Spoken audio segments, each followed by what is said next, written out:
To everyone coming down until pumpkin season, your wait is finally over. The salted caramel pumpkin concrete mixer and pumpkin spice shake are back at Culver's for a limited time. And because nothing beats the real thing, every scoop of fresh frozen custard is made with farm fresh dairy, and every bite is filled with real pumpkin puree. So come visit us at Culver's or order ahead in the app or online and fall in love with these pumpkin desserts all over again. From Wisconsin with love, welcome to Delicious. To everyone who believes in magic, let our team member Teppy tell you how we do it at Culver's. We're not talking about card tricks or disappearing acts. Wow. This is the kind of magic that transforms real farm fresh dairy into world-class Wisconsin cheese. We're talking about Midwest magic. It's about handcrafting every meal with love, because at Culver's, we want every bite. AM 1060 KDUS Tempe Phoenix and KSLX HD2 Scottsdale Phoenix. Global Credit Union, how can I help you? It's one of those voice prompts.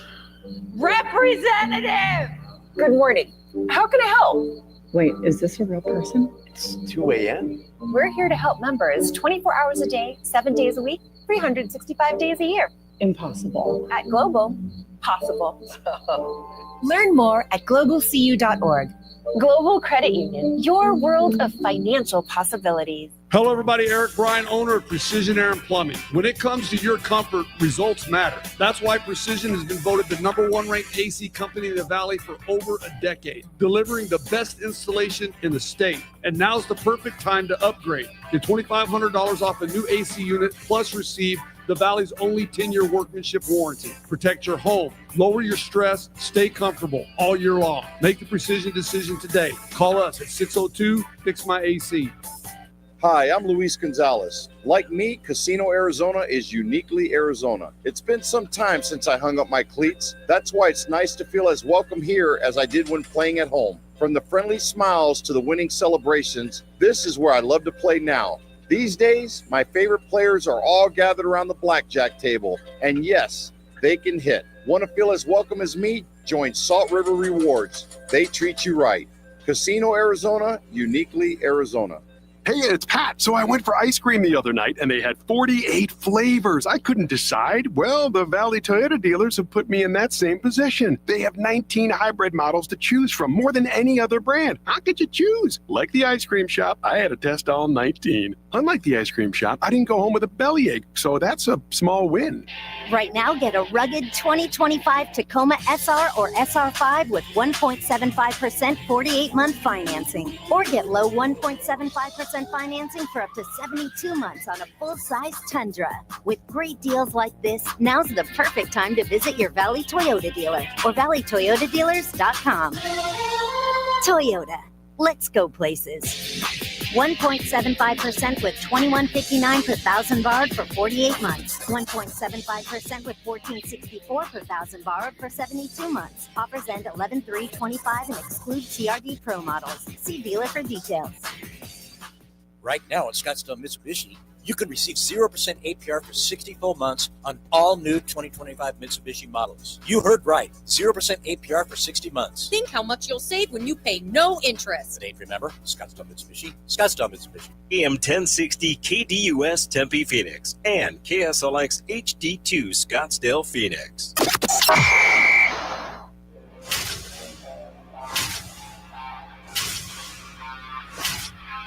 It's the lunch break. Welcome in to the lunch break on this Wednesday, October 8th. Kayla Mortellaro filling in for Chris Schubert. Congratulations to Chris.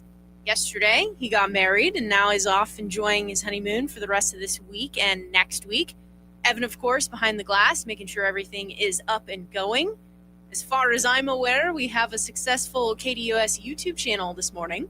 Yeah, I think we're up off the ground. Awesome. Got this plane up off the ground today.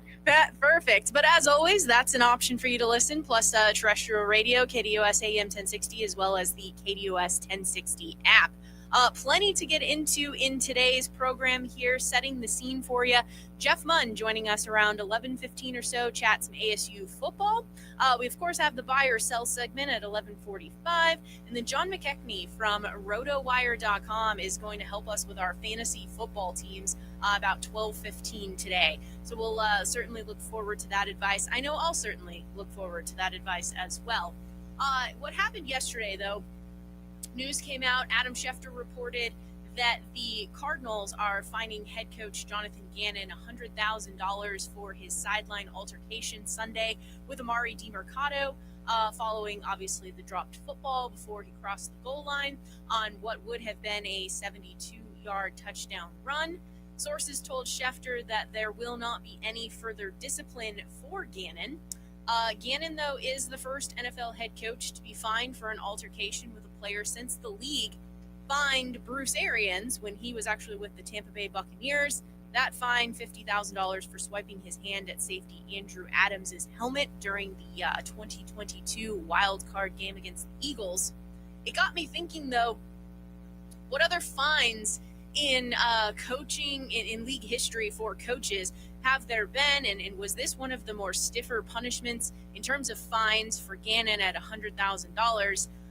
What also caught me, though, was the specific wording that Schefter used, which was that the Cardinals were fining him, because most everything that I thought of was like the league fined the coaches. So kind of a little unclear on that. But what immediately came to mind, of course, was the $500,000 that Bill Belichick was fined for Spygate back in 2001. Some other ones, though, Rex Ryan fined $75,000 in 2011 for going after a fan verbally. Mike Tomlin, I certainly remember this play. He was fined $100,000 in 2013 for interfering with a kickoff return by the Ravens. Do you remember that play on the sideline? That was one of the funniest events I remember in NFL football. And John Gruden fined $150,000 in 2020 for violating NFL's COVID safety protocols, and I believe I said 2001 for Spygate, and I meant 2007. They also lost a first-round draft pick there when he was fined for $500,000. Ultimately, though, hopefully that for Gannon, for the Cardinals, for the team, this kind of ends this conversation, and we can look ahead to moving forward for the games and for the teams, and they got to just figure out how to get back to playing some winning football. Starting off the season 2-0, dropping 3 in a row, that's where the attention at this point certainly needs to be and needs to turn. And we'll get into much more Arizona Cardinals a little bit later on, but I want to make sure that we get into some Major League Baseball playoffs, because games happened yesterday, and now we have all 4 in action today here. So you have the Mariners coming off of a victory. They now have a 2-1 series lead after their 8-4 win yesterday, following a rain delay and things of that nature. They were able to get back out there. Logan Gilbert, 6 innings. He gave up 4 hits, 1 run with 7 strikeouts. Meanwhile, Jack Flaherty went 3 1/3 innings, giving up 4 hits, 4 runs, 3 walks, 6 strikeouts, including, well, he used to be our guy, Suarez, hitting a home run in the 4th inning. The Mariners, though, they are the only team that has never made it to a World Series. So the Mariners are going to try to close this one out. Is that fair for me to kind of be pulling for the Mariners just because their history has been so bleak? I think it's totally fair, right? I can't remember the last time they went to the championship series. I think it's 1995, right? And Edgar shoots one down the line. They beat the Yankees, but that's the only time they've ever even been to the championship series. They also have a group of likable guys. It's hard not to root for guys like Cal Raleigh or Eugenio Suarez, who had been here, or Josh Naylor, who was here, right? They went out and got a lot of Diamondbacks. So I understand why people are rooting for them. I think I'm pulling for whoever comes out of that series, Detroit or Seattle in the American League. They're just 2 fun teams, and I think Seattle is kind of the perfect image of just a really fun team with a lot of likable guys and a fan base that hasn't had the opportunity to see their team play in a World Series.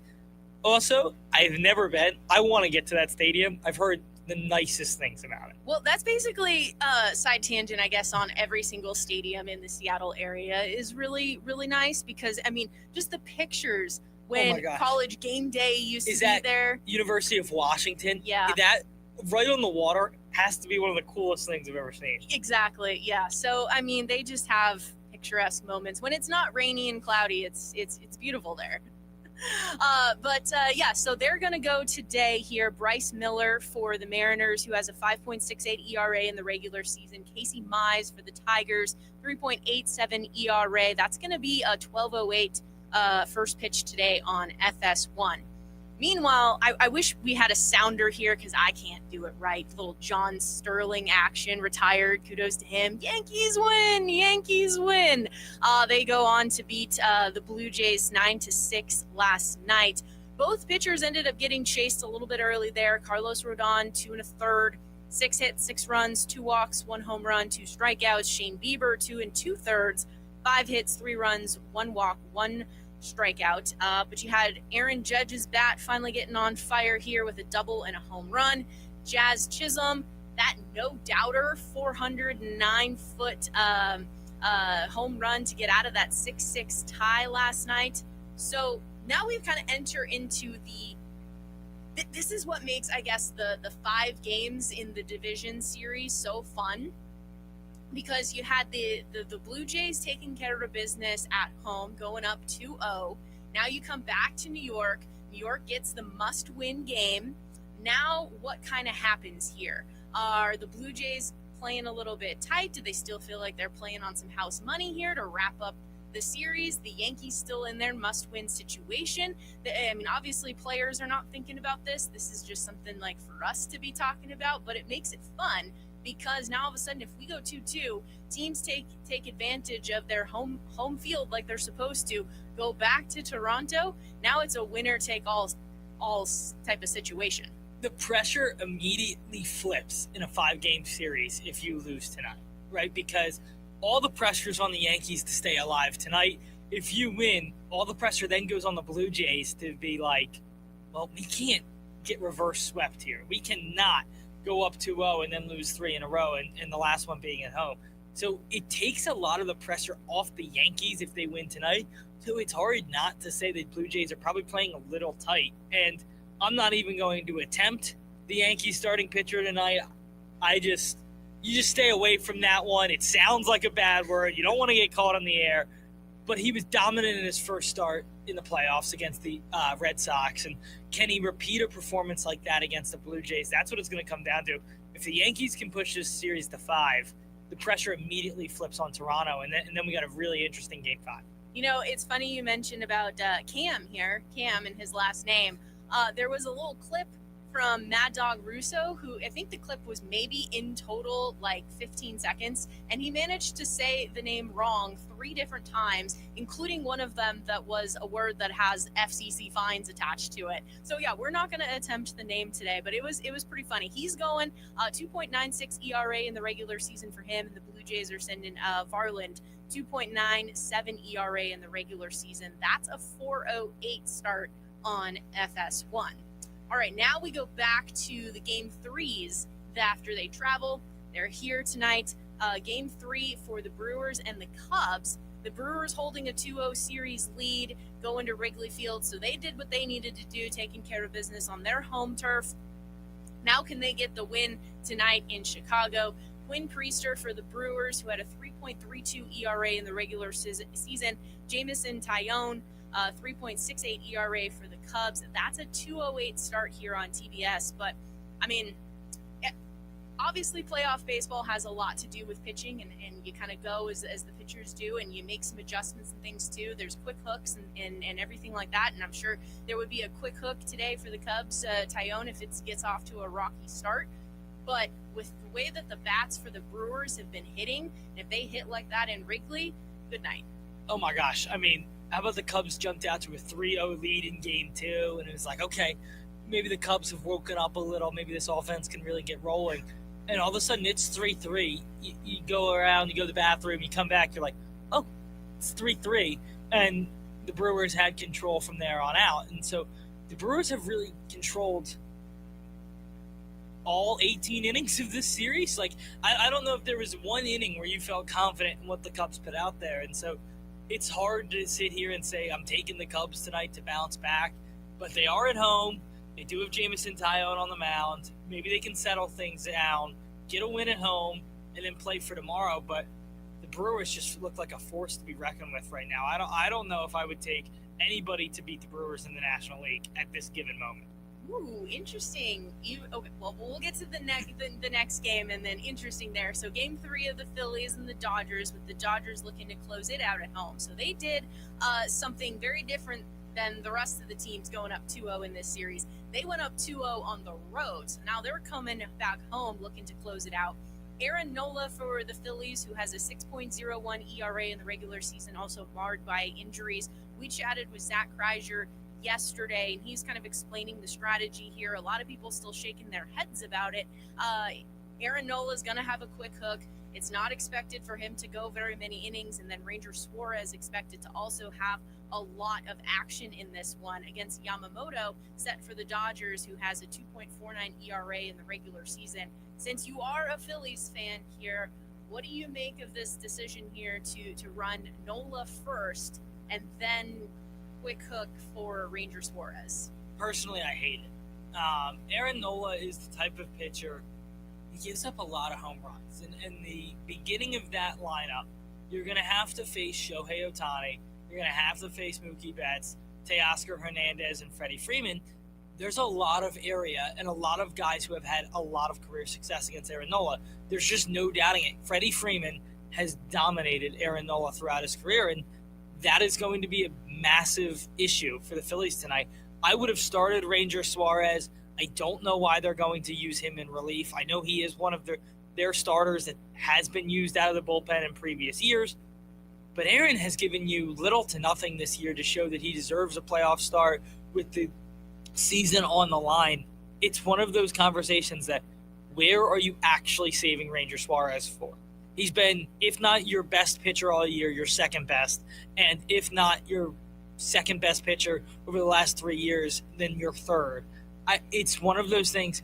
At what point do you have to let your best guys pitch? They're going to go with Aaron Nola tonight, I think, out of respect for what Nola has been. I personally, I hate the move. I think this series ends tonight. And it is the reason I said the Brewers, and the reason I like them in the National League.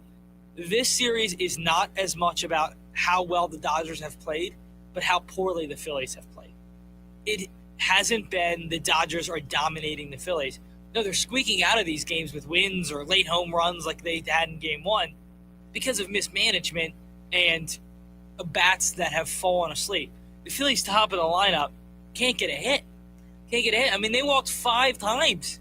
They walked 5 times the other night in Game 2, and you couldn't score. So I don't think it has as much to do with how dominant the Dodgers have been and how really bad the Phillies have been. I'm interested, though, because from a bat perspective here, the Dodgers have the ability to, Zach Kreiser yesterday was talking about it, being able to have that power, the power ability in the playoffs, and that's what you need. The Dodgers have it, but so too the Brewers have it. So it could be a fun matchup in the CS there. Yeah, and I think looking forward to that, which I think everybody believes that is going to be the championship series. I really think it's hard to pick against the Brewers right now. And I know people want to immediately do that because that's the team that has kind of had the playoff woes, right? Hasn't been able to get out of the first round, hasn't been able to get to the World Series recently, and they've had some really good teams. But this year feels a little different. I don't remember a time where the Brewers came out and dominated a team twice in a row to start a playoffs after having the bye.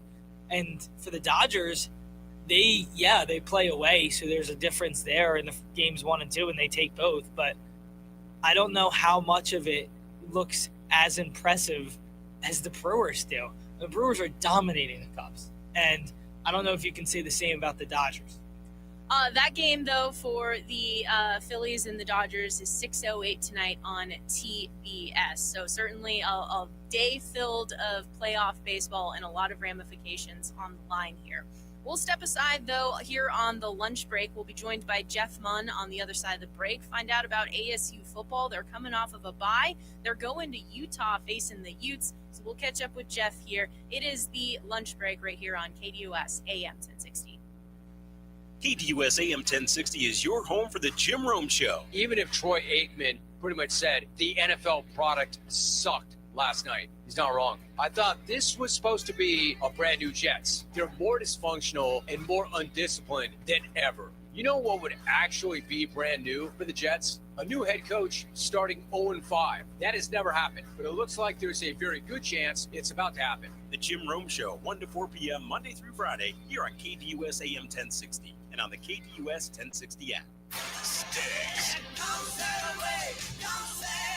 The hits. Live at Celebrity Theater. Friday and Saturday, January 9th and 10th.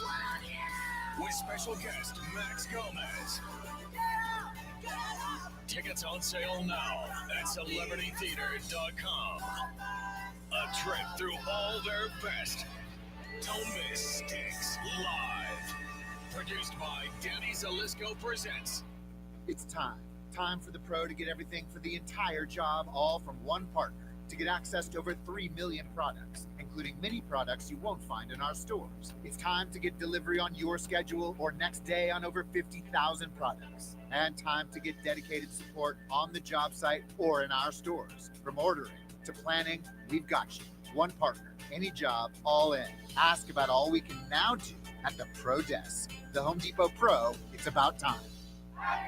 We finally switched to T-Mobile because with them, we can be connected here and there. ¡Listos todos! Estas son las mañanas. Now we just need to harmonize.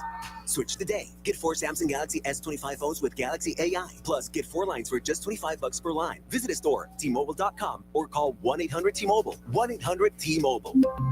For well-qualified customers with autopay plus taxes and fees and $35 per line connection charge. Minimum 4 lines on plan. Contact us if canceling lines. Plus $5 per line without autopay. Debit or bank account required. Visit T-Mobile.com. Raise a beer to the best event of the year. Four Peaks Brewing Oktoberfest is back at Tempe Town Lake from Friday, October 10th through Sunday, October 12th. Named one of the best Oktoberfests in the country. Enjoy local and German beers, authentic food, live music, contests, carnival rides, and more. All ages welcome. Get your tickets today before it's too late. Visit fourpeaksoktoberfest.com. Don't miss Four Peaks Brewing Oktoberfest at Tempe Town Lake, produced by Tempe Sister Cities.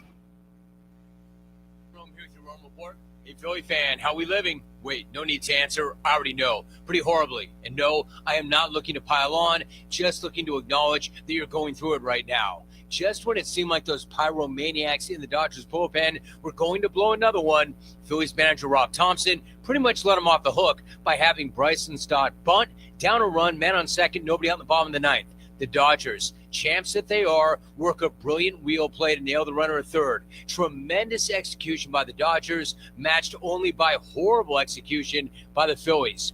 What are you even doing bunting in that situation? Is Thompson trying to get Philly fan to hate him? Because they do. Meanwhile, while everybody obsesses over the Dodgers payroll, they just continue to show their championship grit and execution, ripping off 4 wins in a row to begin defense of their title. Can we just skip ahead to the series that everybody wants, LA v Milwaukee? I'm Jim Rome.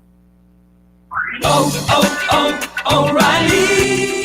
Check engine, ABS, or maintenance light on? Take the guesswork out of your warning lights with O'Reilly Veriscan. The service is free and provides a report with solutions verified by ASE certified master technicians. And if you need help, we could recommend a shop for you. Ask for O'Reilly Veriscan today. O'Reilly Auto Parts. You could think you found your dream home online. The kitchen island looks perfect for your inner chef. The backyard, a paradise for your green thumb. And that extra room, hello walk-in closet. But here's the twist. The lot next door just got rezoned for years of construction. And this sound, yeah, you're going to be hearing a lot of that. Don't let your dream home turn into a nightmare. Work with the expertise and ethical training of a Realtor, here to guide and help protect you from the surprises you didn't see coming. Realtors are members of the National Association of Realtors, right by you. Join in on the Sports Zoo with Dave Rooster Beerstein. If you were on my football team and you don't carry the football through the goal line, I want you to keep running into the locker room. Take off your helmet because you're never wearing it on my football team again. The only thing I liked was at least a response from head coach Johnathan Gannon to either let him know or encourage him with fire, fury and vengeance in his face. Live weekdays from 5 to 6 p.m. here on KDUS AM 1060 and on the KDUS 1060 app.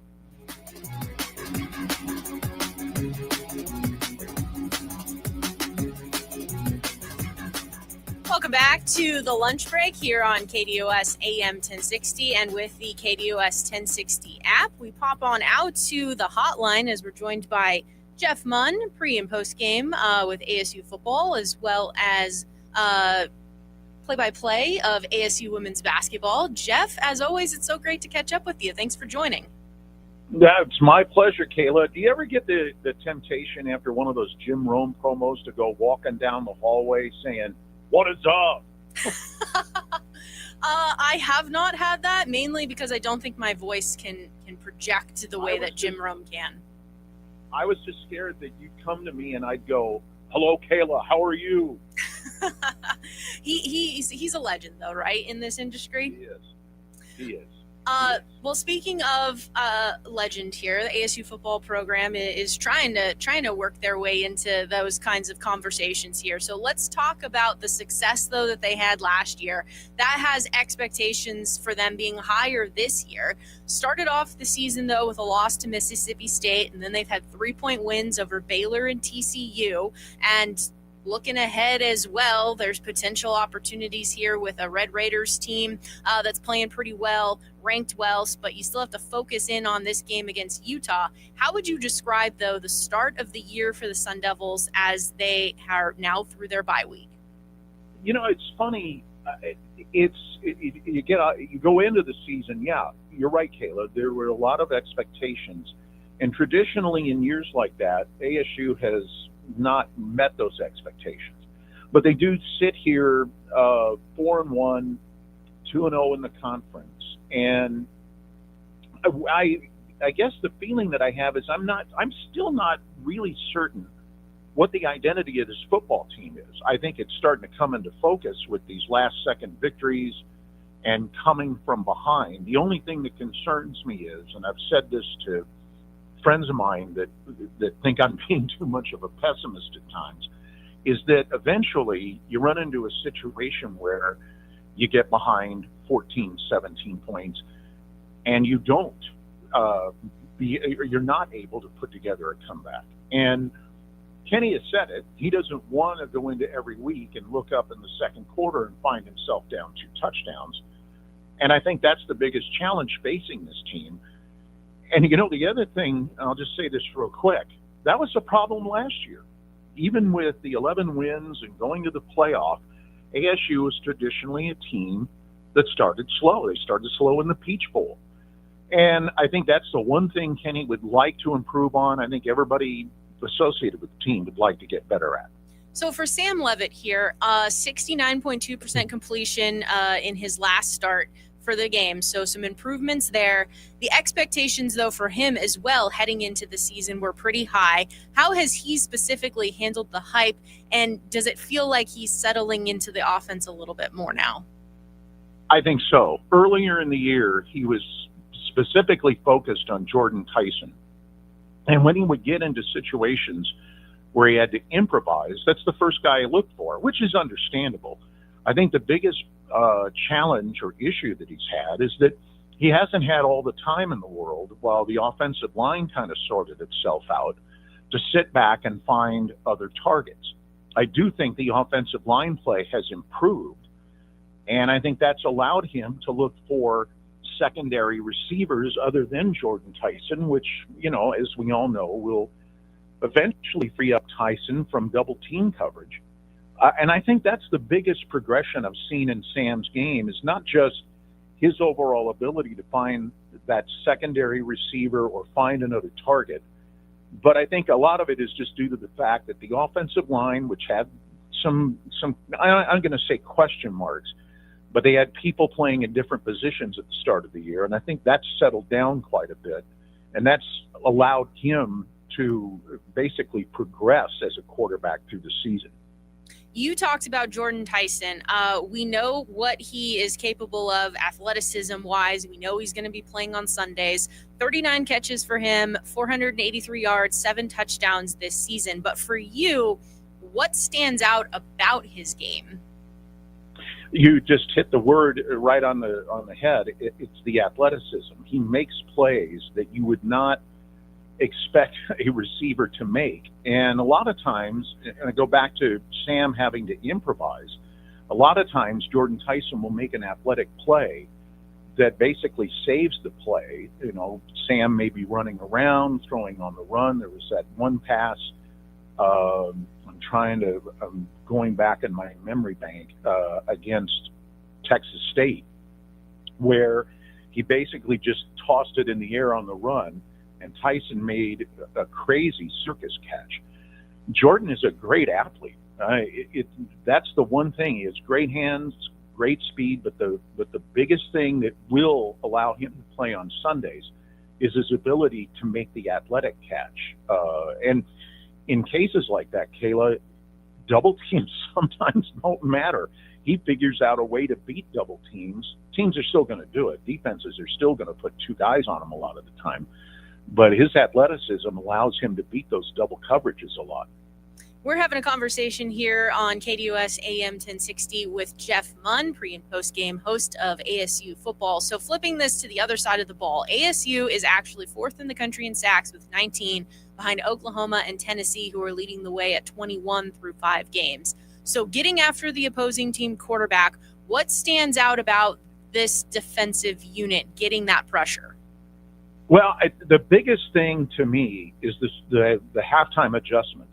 I think in most of their games, and they've played 5 so far this year, the opposing offense is able to do certain things in the first half of games, and then they don't have the opportunity to do it in the second half. You remember the TCU game, Jordan Hoover was just finding targets wherever he wanted in the first half, but in the second half, and that defensive pressure did ratchet up quite a bit. He not only didn't have time to throw, his targets were covered. And I've said this, I have never seen a coaching staff, especially on the defensive side of the ball, who is better at making in-game adjustments than what this team has done this year. They haven't had to blitz a great deal. A lot of that pressure is just 4-man, maybe a 5th man getting after it. And I marvel every week, and this is part of the reason this team can make these comebacks, is the coaches, and I'll include Marcus Arroyo on the offensive side. They get in, they look at film at halftime, and they make adjustments. And it's just uncanny the way this team, especially on defense, has been able to do things differently in the second half that takes away whatever the opposing offense was doing in the first half. Well, how about one of those corner guys, Keith Abney II? He has the 5th best coverage grade among Power 5 corners.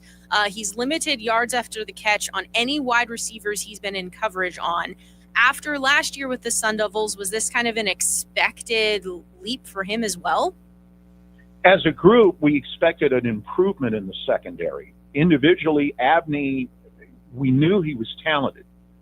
I think he has stepped forward a little bit above projections to really become a leader in that secondary. And what he has allowed Brian Ward to do, and again, they haven't, sent 6-7 guys on a blitz that I can think of in a single play this year.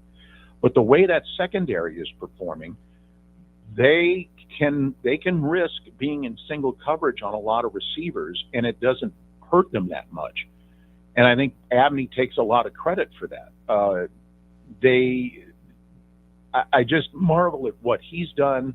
The secondary as a group is much better. And going into the season, that was the big question mark. Could this secondary improve to the point where if Brian Ward wanted to start blitzing more, sending a couple linebackers in, could this secondary afford to be out there in single coverage? And I think so far they've proven that, yeah, they can do that.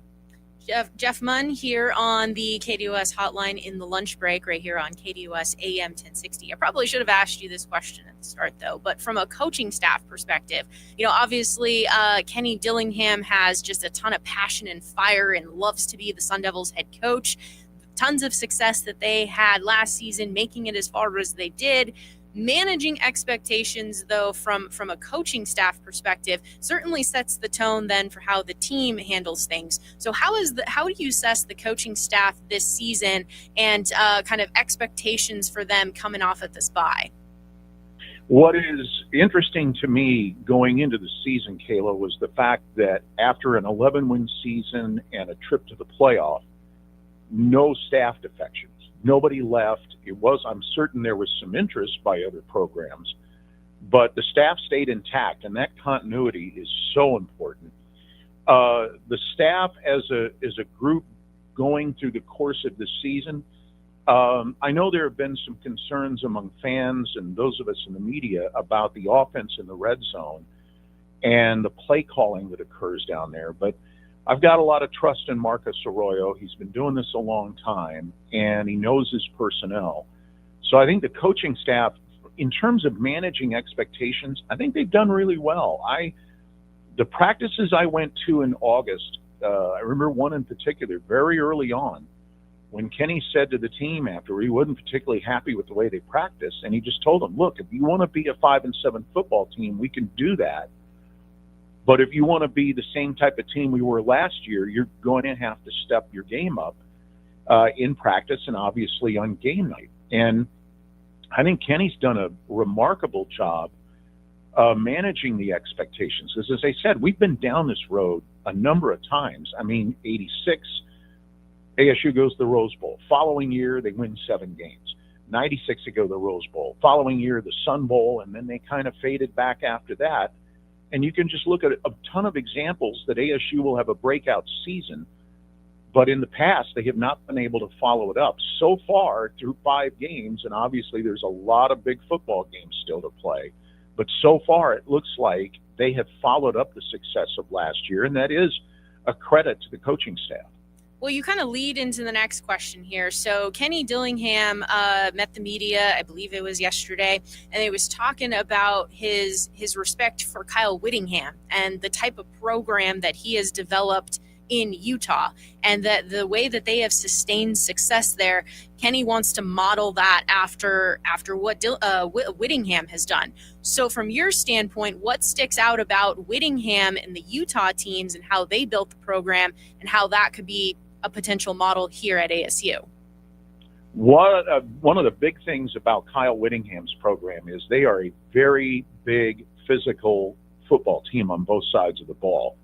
And that's always the challenge when you play them is you're not only facing the prospect of getting beat, you're facing the prospect of getting beat up. And Salt Lake City, I mean, Rice Eccles is a tough place to play because the environment, the fan base, and the football team. But they are a big believer in good smash mouth football. That's not to say they're conservative offensively, far from it. But they do tend to favor size, especially obviously on the interior line. And I think that's been the hallmark of these years where we remember that Kyle Whittingham took Utah to back-to-back Rose Bowls, and that's not a fluke. They did it with very strong play on both sides of the ball, at the line of scrimmage. And I think that's the real hallmark.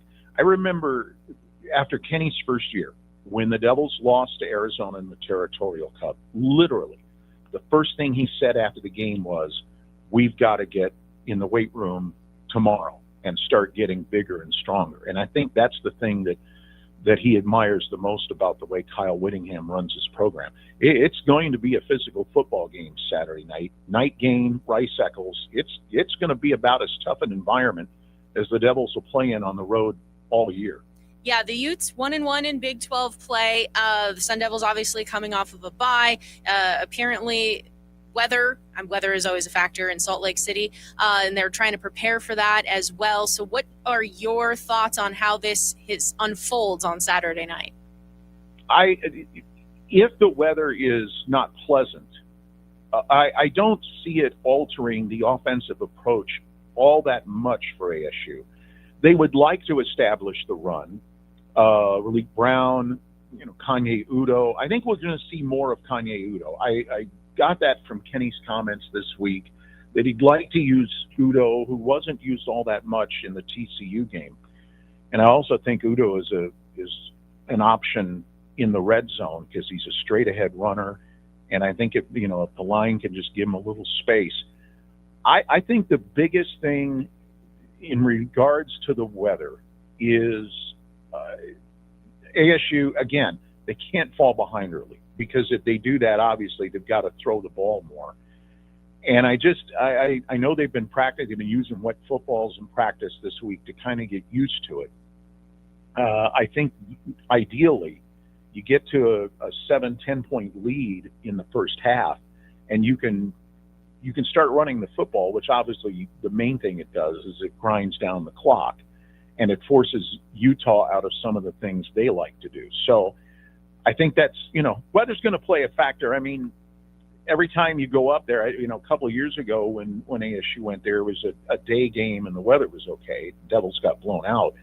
But I remember a couple of times when Herm Edwards' teams went up there and it was a close football game, but a drop pass or some kind of mishap that was weather related cost them the game.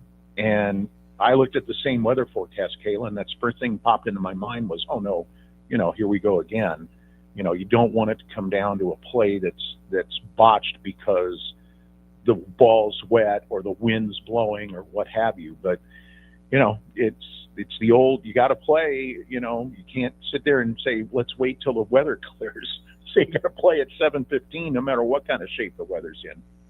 Jeff Munn, pre- and post-game host here with ASU Football right here on KDUS AM 1060. You also are play-by-play for ASU women's basketball, so I can't let you go without asking you about women's basketball. Molly Miller now has been named the head coach, coming over from GCU, where she had a 117-38 record. So what do you expect to see as the season gets started here in the 1st of November on the court under Miller?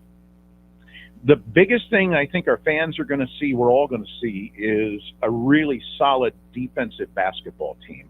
I made the comment over the summer, and I've been to a ton of practices. The old adage is offense sells tickets, defense wins games. I said on social media, this might be the first time in history that defense not only wins games, but it also sells tickets, because I think our fans are going to be really excited to see the way this team defends. I have learned in rather rough fashion not to make predictions about, we're going to win this many games. But what I can tell our fans is this. I have seen so much teaching going on at practices. Molly and her staff, and she has assembled a phenomenal staff. The teaching that is going on in these practices is so good. And it's so noticeable. And Molly made the comment recently, and I agree with her, that the team chemistry for a team that has a whole bunch of transfers, she has 4 returnees from last year. It's a group that, a lot of them didn't know each other a couple months ago. She said the team chemistry with this group might be the best of any team she's had as a head coach. So no number predictions. I'm out of the business of saying we'll win this many games. But I can assure our fans, we're going to be in ball games. We're going to be competitive. We're going to defend. And, defense does win games. So if we defend, we got a chance to have a lot of fun this winter at Desert Financial. Well, the season gets started November 3rd, and of course, games here on these airwaves, KDUS AM 1060. So we look forward to having you on the call as always, Jeff. Thank you so much for taking time to join us today. I really appreciate it. My pleasure, Kayla. Good to talk to you. Absolutely. Once again, he is Jeff Munn, pre- and post-game host, ASU Football, as the Sun Devils play on Saturday in Utah, taking on the Utes, Rice-Eccles Stadium, 7:15.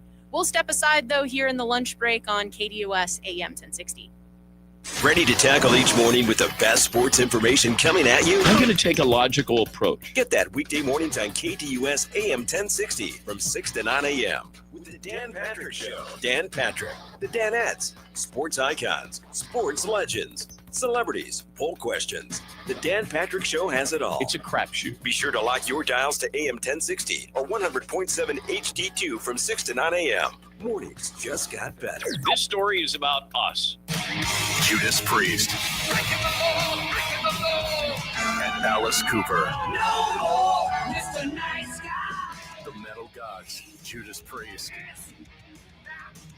The Godfather of Shock Rock, Alice Cooper. October 22nd, Talking Stick Resort Amphitheater with special guest, Corrosion of Conformity. Get tickets now at livenation.com. Presented by 100.7 KSLX, part of the America First Credit Union Concert Series. Global Credit Union, how can I help you? It's one of those voice prompts.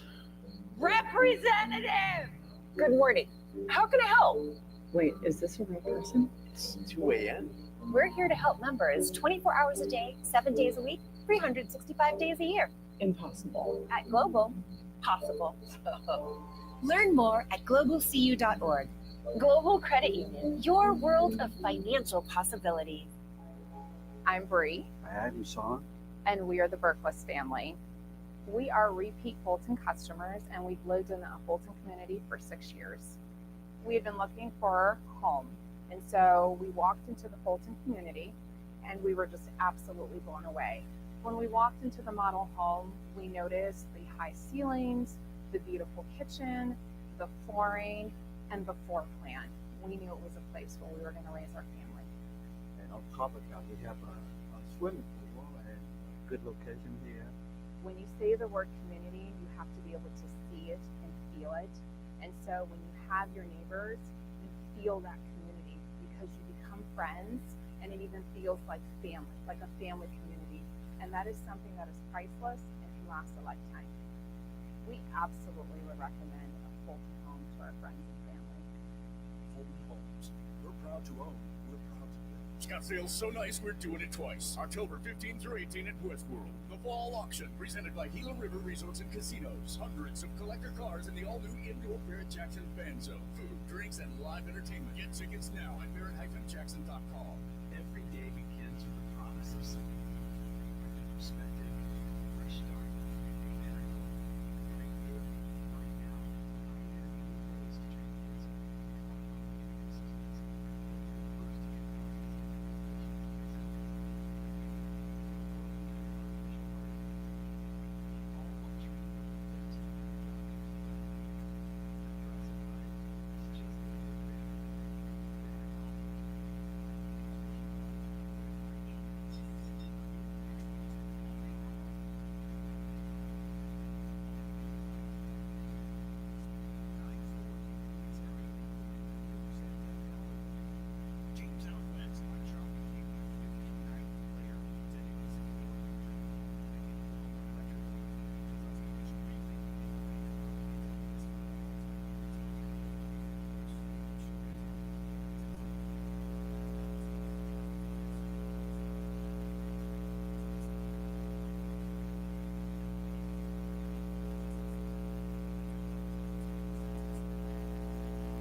So we thought we would do something kind of fun here in honor of the Phoenix Mercury playing some playoff basketball tonight, 5 p.m. Game 3 of the WNBA Finals. That'll be on ESPN. But what comes to mind for us, top 3 playoff basketball moments? Number 3 for me, it actually happened before I was born, but I have seen so many highlights of it. It's like an iconic reaction as well. I'm sure everyone knows where I'm going with this, with Michael Jordan and the shot in the 1989 playoffs against the Cavs. First of all, he cuts across, launches it in the air, doesn't even bother to watch it go in because he knows it's going in, and then of course leaps in the air and fist pumps going crazy because they won the game. And of course Michael Jordan in the clutch. That is one. There's so many moments that it was hard to pick 3.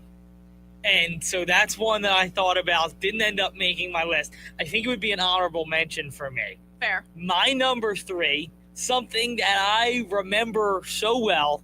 Growing up in Philadelphia, there was a few good Sixers teams there. When we thought the process did work, it did not work. It's very clear that it's a bust.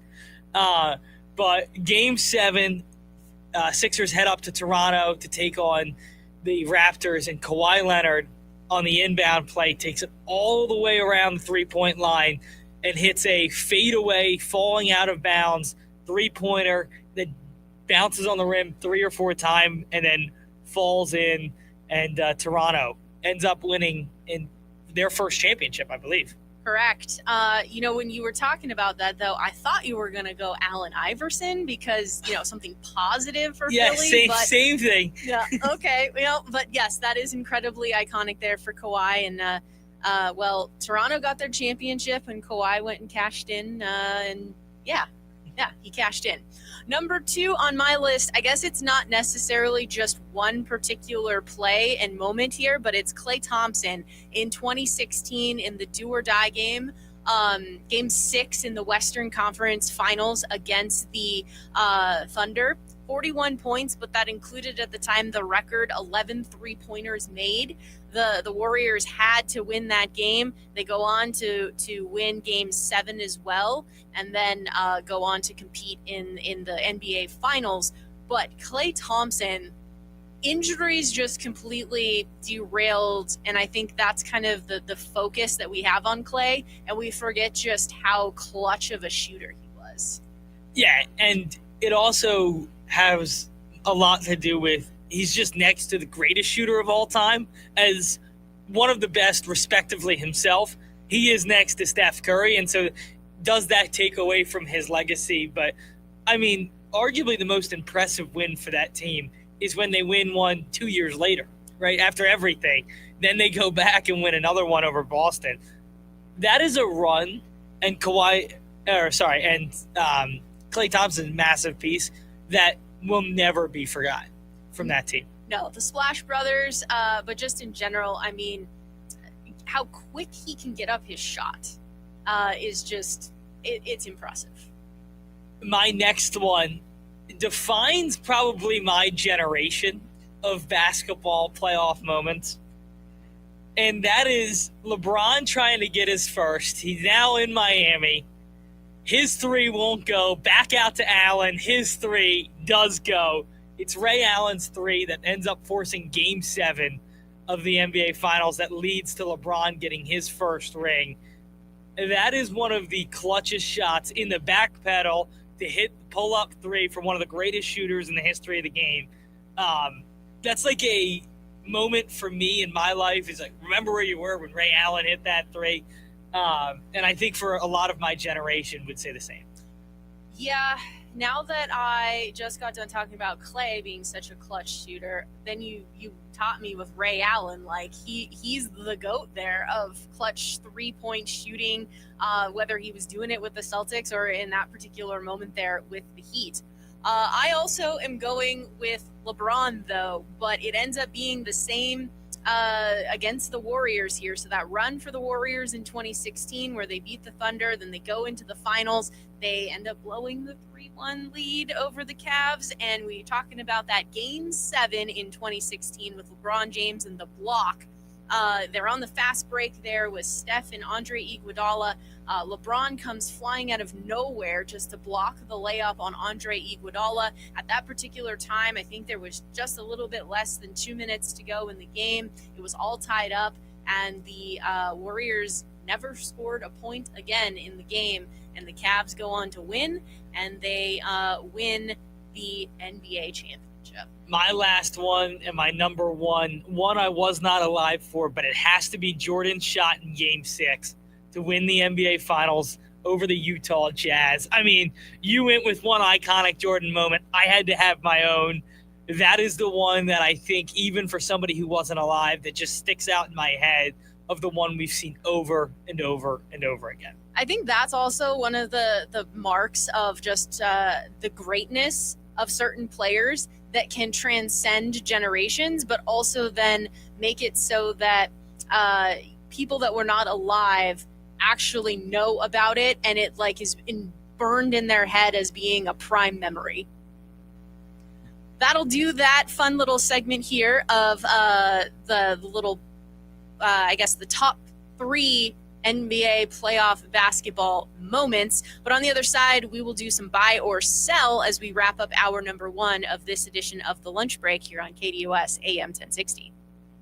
On your ride home from work, join in on the Sports Zoo with Dave Rooster Bierstein. If we owned our own football team called the Angry Roosters and we kept signing people to contracts and they weren't honoring their contracts and kept demanding raises, at what point do we throw our hands up and just say no to everybody? We signed you to a contract, play out your contract, and that's it. You earn a better contract on your next one, we'll pay you for that. Live weekdays from 5 to 6 p.m. here on KDUS AM 1060 and on the KDUS 1060 app. Nitro Circus is back with the all-new Off the Rails Tour. World-class daredevils and FMX, BMX, skate scooter, and more. Jaw-dropping stunts, high-flying tricks, and never-been-done showdowns. Friday, December 5th, Desert Diamond Arena. Visit Ticketmaster.com. It's the grand opening of Fulton Homes' newest master plan community, Acclaim.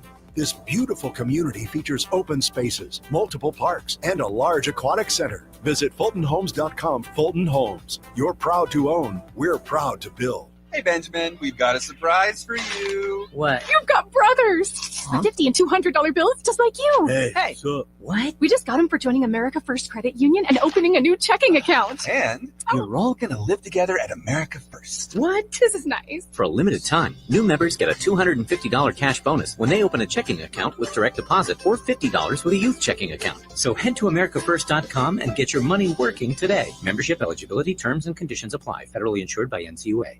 Every day, reliable, comfortable, connected. Every day you rely on power. At APS, we work around the clock to deliver some of the most reliable power in the country. But with Arizona's extreme weather, outages can happen. Stay safe and informed with alerts by keeping your contact information up to date. And visit our outage center for updates online or on the APS app.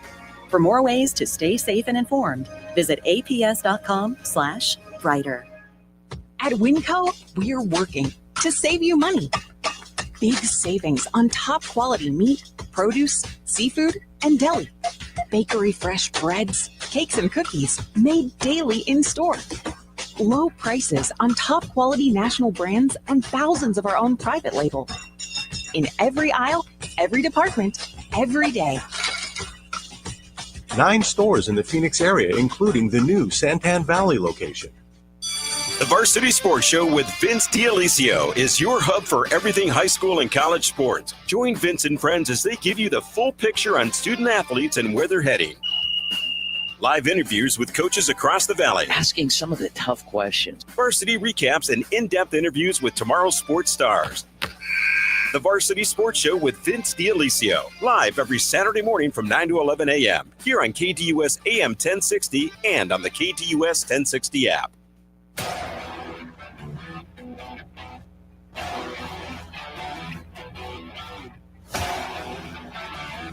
Wrapping up hour number 1 of the lunch break here on KDUS AM 1060, KDUS 1060 app, and the YouTube stream as well. Evan behind the glass, Kayla Mortellaro filling in for Chris Schubert as he is off enjoying his honeymoon now. So, Evan, it's time for buy or sell. Yes, it is. And no better way to start buy or sell than talking about tonight's playoff games. And when we're talking about tonight's playoff games, you have 3 teams that fell down 0-2. One of those teams will come back to win the division series. I'm going to buy it because why not? Let's have chaos. Let's have a lot of fun. If you had to pick one of the teams to do so, who would you lean towards? The Yankees. I think so too. Yeah. It just feels like maybe they could catch both at home. And if you do that, then you're in a position where you go back to Toronto and it just feels like all the momentum's on you and you could really take that series. And I guess maybe there's just so much history going in the other direction for Toronto as well. So that also probably is factoring into my answer a bit. Sunday Night Football. Chiefs are taking on the Lions at home.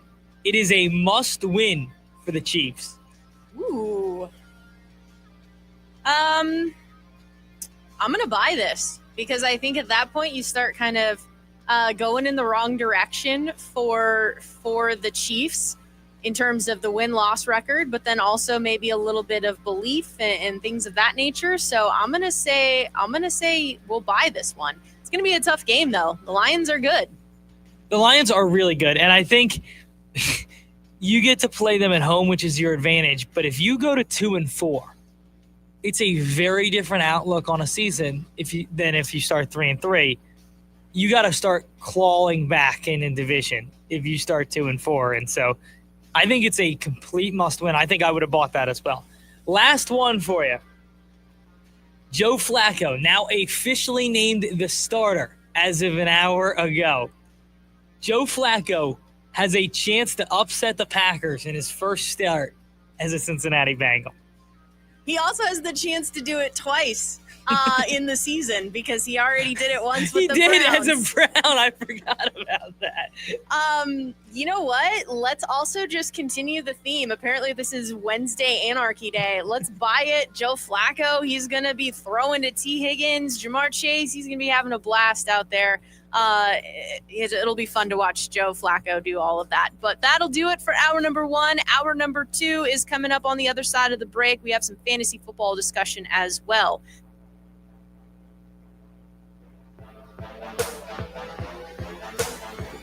AM 1060 KDUS Tempe Phoenix and KSLX HD2 Scottsdale Phoenix. I'm Ultima Morgan of Morgan & Morgan. Every time one of my children started driving, it was terrifying. I am quite aware of the dangers being on the road. Thousands of accidents happen across the country. We see it every day. These families' lives will be changed in an instant. We fight for these families as if they were our own. We've become America's largest injury law firm by winning cases just like these. If you've been injured in a car accident, call us. Injured? Dial pound law or visit forthepeople.com for an office near you. Jaw-dropping stunts, high-flying tricks, heart-pounding excitement. Nitro Circus is back. The all-new off-the-rails tour. Gravity-defying thrill seekers and world-class daredevils at the top of their game. FMX, BMX, skate, scooter, and everything in between. Experience all new competitions that pit the best against the best in never-been-done showdowns. Nitro Circus. Friday, December 5th. Desert Diamond Arena. Join the action at Ticketmaster.com. A noisy garage door is a cry for help that often requires only simple maintenance. However, if left untreated, could lead to costly repairs. Hi, I'm Tommy Mello from A1 Garage Door Service. Don't wait until a simple garage door repair becomes a major problem. If your garage door is noisy, if bugs are getting in, or if it struggles to open, your garage door is in need of repair. From simple repairs to upgrades, it's A1 from day one. We fix garage doors fast and with quality parts designed to last a lifetime. Our springs, rollers, and openers are tested by running them up and down, open and closed, all day, 24/7, so you can feel confident with every A1 garage door repair. Replacing the bottom rubber on your garage door can have a huge impact on the number of bugs you see in your garage and in your home. Keep those creepy crawlers outside by calling A1 Garage Door Service today and receive the best service, best parts, and best warranty in the industry. A1Garage.com, A1 from day one. Call today and take advantage of our $29.95 tune-up special. This is the sound of Jack, buzz cutting his way to a small fortune. To Jack, every time he cuts his own hair, that's $50 right in his pocket. If Jack sees DIY buzz cuts as a saving strategy, Wells Fargo is right behind him. And with their mobile app, tracking his savings is easy. Oh, ouch. However you make money work, we can work with that. Mobile carriers' message and data rates may apply. Wells Fargo Bank, N.A., member FDIC. This fall, choose Primavera Online, and you'll be choosing a school with flexibility, personalized support, and an award-winning curriculum that's over 20 years strong. Now enrolling grades K-12 at chooseprimavera.com. AM 1060 KDUS Tempe Phoenix and KSLX HD2 Scottsdale Phoenix.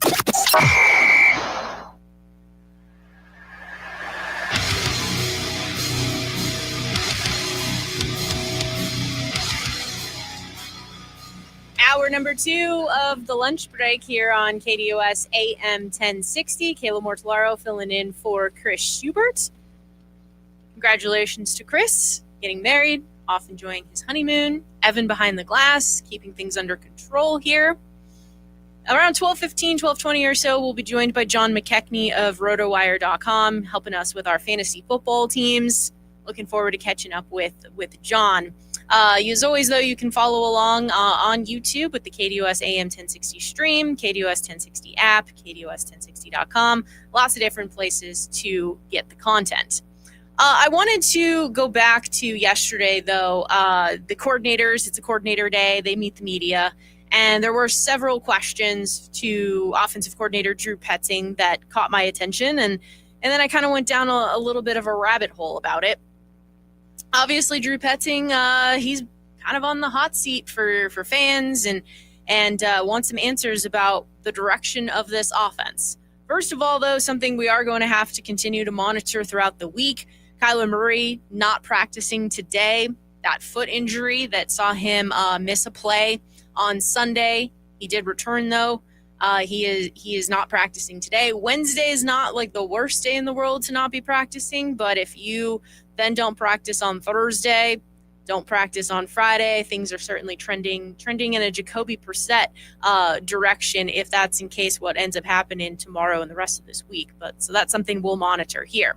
A couple of things, though, that caught my attention for this Drew Petzing conference. The question here posed to Petzing, JG mentioned in the press conference about getting the ball to the playmakers more. So what do you think about getting the ball to Marvin and Trey more consistently throughout the game? Petzing's answer here, quote, always something that is going to be at the forefront of our mind. We are operating at a high level when those guys are impacting the game and touching the football. So we want to do that early and we want to do that often. And I don't think that is ever going to change. So how many touches? How are they impacting the game? So through 5 weeks, Trey McBride has had 29 catches on 42 targets for 275 yards and 1 touchdown. While it's fair to say that because of the production level that Trey has had with Kyler as quarterback, maybe we do expect a lot and a little bit more from Trey in these particular moments, but that is still ranked third among tight ends in yards through 5 weeks, and his target share is still pretty darn high at 26.58%. Through 5 weeks, Marvin Harrison Jr. has 20 catches on 32 targets. Obviously, we know there were a couple of drops there that certainly stand out vividly in our minds, but he's got 306 yards and 2 touchdowns on the season. Marv is ranked 17th among wide receivers in yards with that 306 number. Conversely, sitting at number 1, Puka Nacua at 588 yards. Marv's target share, 20.25%. We know, obviously, though, 0% target share in the most critical juncture of the game last Sunday when they really had a chance to win it. And so that's what's so frustrating is the play call, the play selection, what they were trying to do in those particular moments. So some more questions transpired yesterday in this press conference. Marvin was only targeted 1, maybe 2 times after the first quarter. How do you explain that happening if that is a focus for the offense? Petzing's response here, quote, a number of different things. Certain things they did in coverage, certain ways the game came up from a scheme standpoint, but I got to get him the ball. That's certainly on my mind. Next question here that caught my attention pertaining to all of this. Do you feel like there were enough plays where he was the primary read? Petzing's response here, quote, I felt that way during the game. You know, going back and looking at it, there were maybe a couple of things I could have done differently here and there. And you're always going to feel that way when you come off a game. But what he had, 5 for 98 yards and almost a touchdown, I feel like he had an impact on the game, you know, wanted to get him the ball more there towards the end and needed to.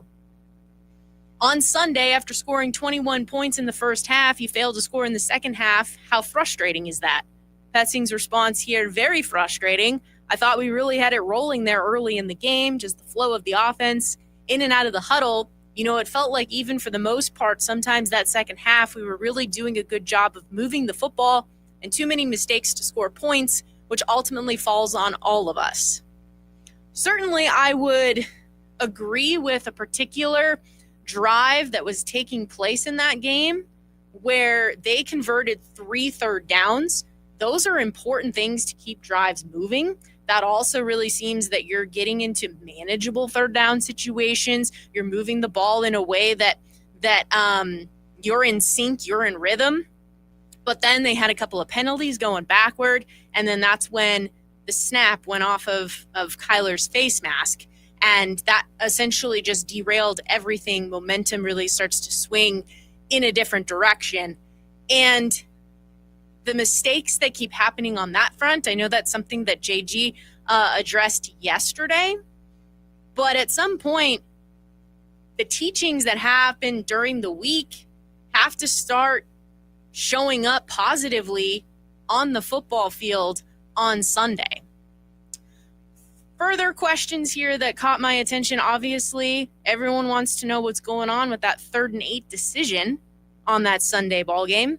So the question here, JG said on the 3rd and 8, you didn't get the look you were hoping for, but what went into the decision to run in the first place? Patsing's response, at the end of the day, anytime that I make a call, I'm trying to win the game, whether I'm putting the ball in Kyler's hands or putting the ball in the back's hands and trusting the O-line. I think just based on the situation, where we were, the down and distance, I didn't love the call. I felt like I put our guys in a tough spot and not happy with that.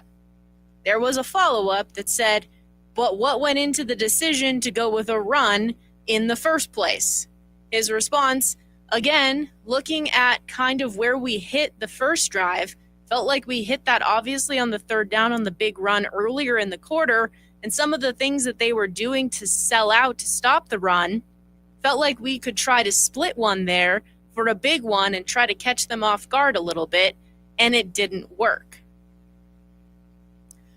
I don't know that I love this answer. I understand that you're trying to do things that maybe do catch them off guard a little bit here, but yeah, 3rd and 8, you just had a whole bunch of runs that went for virtually no yards. I don't know that you were catching anybody off guard in those particular moments. Put the ball in the quarterback's hands to go win the game. So when it comes to whether or not you trust your quarterback, then you trust your playmakers, you trust Marvin Harrison Jr., you trust Trey McBride. I went down this rabbit hole here of Marvin Harrison is at 20.25% with 20 catches for 306 yards. His target shares drop to 18.46% when the Cardinals are leading. Understandable that it drops when you're leading because you're trying to kind of run the football. Target share drops, though, to 11.90% on late downs. That's not good, because on late downs, you want to be involving your best wide receiver option, would you not? You would have to imagine. You would have to imagine that you would want to get your best players involved, and your best players are your 2 receiving options. And the answers, don't they just make it worse? This press conference and watching it and listening to it, it just makes the entire decision feel worse. And again, I said this on yesterday's show, but you went into this game now unprepared. And that's what these answers show. And so how can any fan or media member just accept this answer for what it is and not sit back and say, wow, they have an unprepared coaching staff who wasn't ready for certain situations as they came up in the game? Clearly here, because the other thing too, if you don't love the play call, you have the ability to take a timeout and get yourself into a position where you do love a play call. Because now, how many times have we seen this where there is no anticipation of a snap happening, but they run out there just to kind of see what the defensive formation is going to be, what they're schematically doing, and then say, oh, let's make an adjustment. And I can't, how many times do we see that? So why couldn't have that been an opportunity in that situation? Almost every time, right? Just see the look they give you. See the look they give you. I can call a timeout. I'm not going to lose that much time. I can't believe that's what they went with. And again, you brought up a great point of see the look you get and then adjust and react. I was getting on ASU a couple weeks ago for not doing that against Mississippi State, and they came out last week or 2 weeks ago now with the bye, and they did it. You go to the goal line. Their plan's probably to kick it, but I'm going to at least see the look I get at the goal line late in the game to try and score and put this thing away. Okay, I didn't love the look I got. Now I'll kick it. Why couldn't the Cardinals do that? Why couldn't the Cardinals see the look we got at 3rd and 8? Hey, we don't love our play call. Let's let this thing run down at 1 second. Let's call our timeout.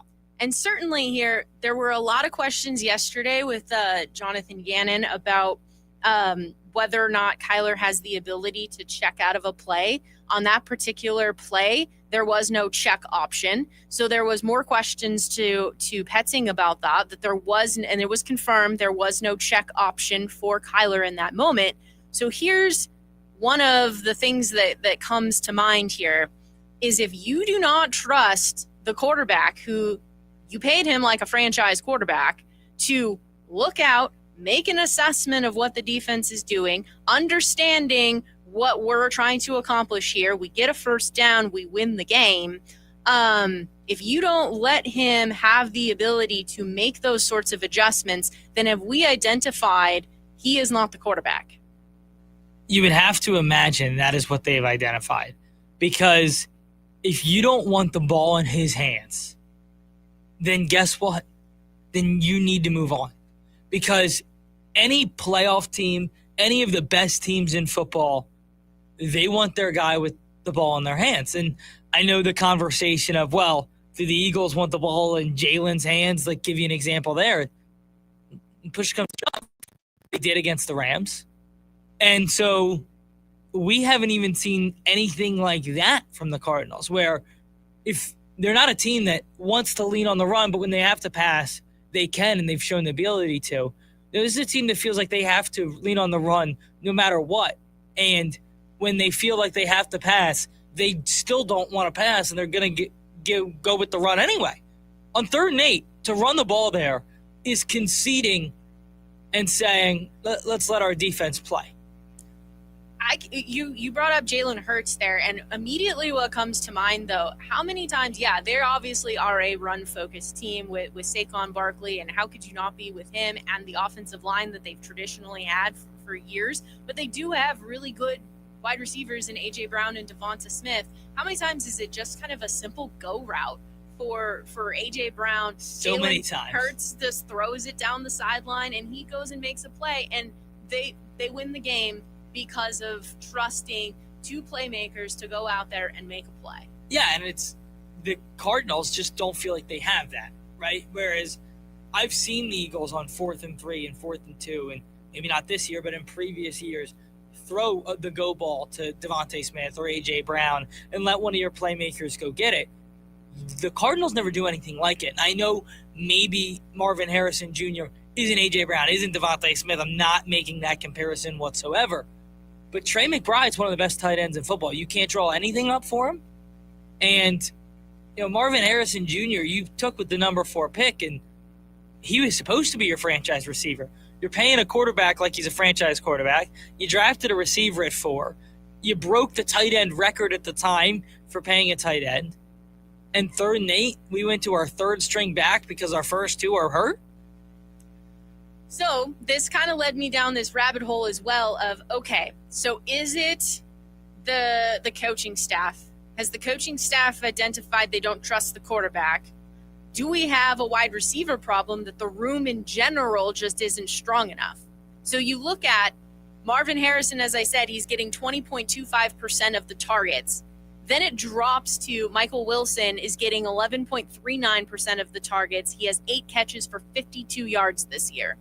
Greg Dortch is at 6.96% of the targets with 10 catches for 59 yards. Zay Jones is at 5.93% of the targets with 5 catches for 37 yards. In general, this is just not enough production from our wide receiver room. So do we have, let's just say that Marv is going to figure it out. He's going to be the number 1 wide receiver that we drafted him for. So does that mean we have a number 2 wide receiver problem? Does that mean we have a scheme problem that we're not identifying how to get the ball to the wide receivers? Or do we have a QB limitation problem where maybe half the field at any given time isn't really available to him for various different reasons? I think it's probably a mix of everything. And the receiver room will start with the guys they have in the room. There's no doubt about it. They didn't address a massive problem that they had in adding a receiver number 2. Michael Wilson, and I like him, isn't good enough to be a receiver 2 in the current layout of the National Football League. And they have a receiver 1 in Marvin Harrison Jr., who just hasn't lived up to the hype yet.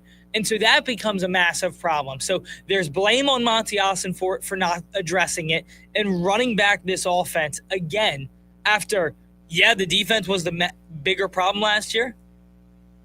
The offense was still an issue, and they still weren't great. And they can't run the ball as effectively this year. So now the receiver room, there's a magnifying glass on the lack of talent they have. The other part is have you ever seen them draw something up for Marvin Harrison Jr. to get open, like you see with other teams? Take the San Francisco 49ers. Take the LA Rams. The Rams are constantly drawing stuff up for Puka Nacua. The Niners constantly drawing stuff up for George Kittle to get the ball in the hands of Brandon Ayuk when Deebo Samuel was there. You saw him get the ball in a variety of different ways. Get the ball to your playmakers, draw something up, be creative. The Cardinals never do that. So you have a lack of talent problem. That comes from the general manager. You have an offensive scheme problem. That comes from the offensive coordinator. And the philosophy probably the head coach wants to play with in ball control and let's play good defense, which does work, but you have to have the right guys in the room to do it. And the third problem is they don't trust the quarterback. And are there limitations on Kyler Murray? Certainly. But we have seen Kyler Murray run in a Cliff Kingsbury offense and be very effective. Is he going to turn the ball over more? Yes. But the turnovers come with who Kyler Murray is. That's part of the game. And that offense was explosive. And if you were able to match an offense that has some explosive features to it with this Johnathan Gannon-led defense, I think you would see some success. But they're so stubborn on playing this style of ball control offense, and we're going to want to run the ball, that they put themselves in these situations where now they've lost 3 games because you have to play perfect football in the style that you want to play. And when you make minor mistakes, whether it be missing the landing zone or dropping one ball, or in this case, not minor, but throwing the ball out of the back of the end zone, you can't make up for those because you have to be perfect in the style of football you want to play.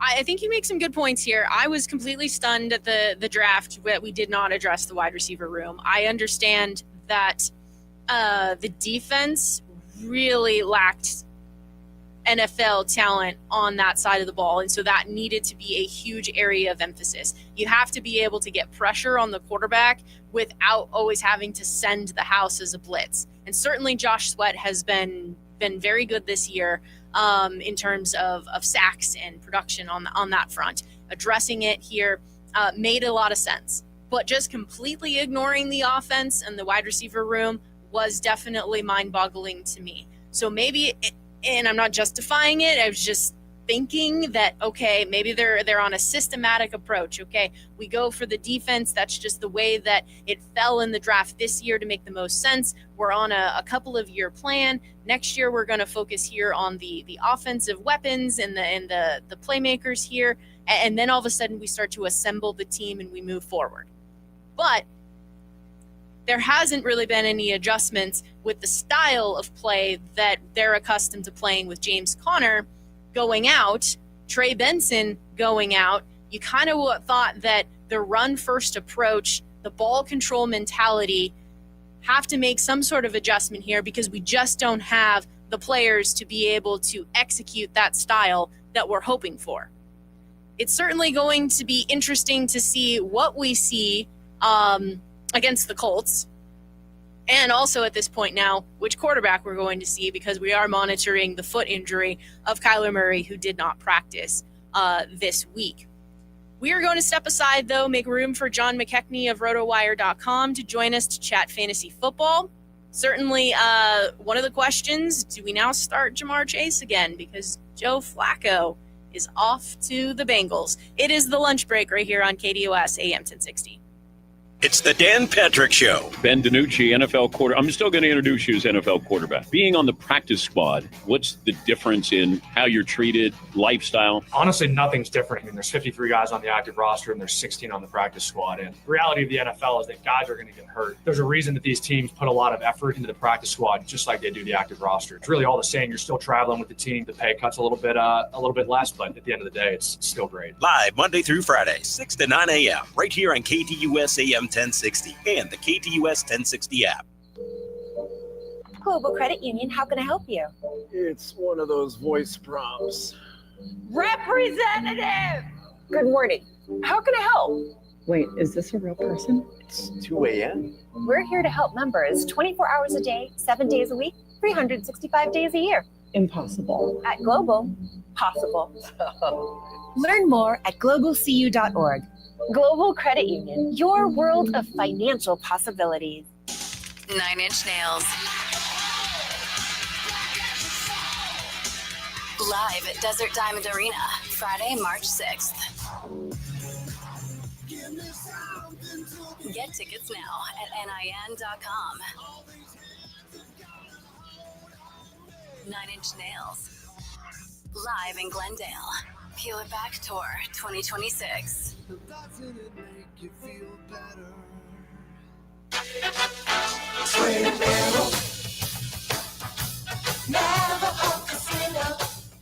Make this Halloween electrifying by winning a brand new VW all-electric van. The place to come when you wanna have too much fun. Yes, we're giving away a VW electric van and a whole lot of cash Halloween. Only at Twin Arrows Navajo Casino Resort. Now that's too much fun. Twin Arrows. Make your first cool cruise to Twin Arrows for a spooktacular evening with psychic medium Matt Frazier. He'll calm your fears of the unknown. November 23rd. Book a room. We've got spooktacular $99 anytime rates that make it way too easy for you to stay and play. Place to come when you wanna have too much fun. Gambling problem? Call 1-800-NEXT-STEP.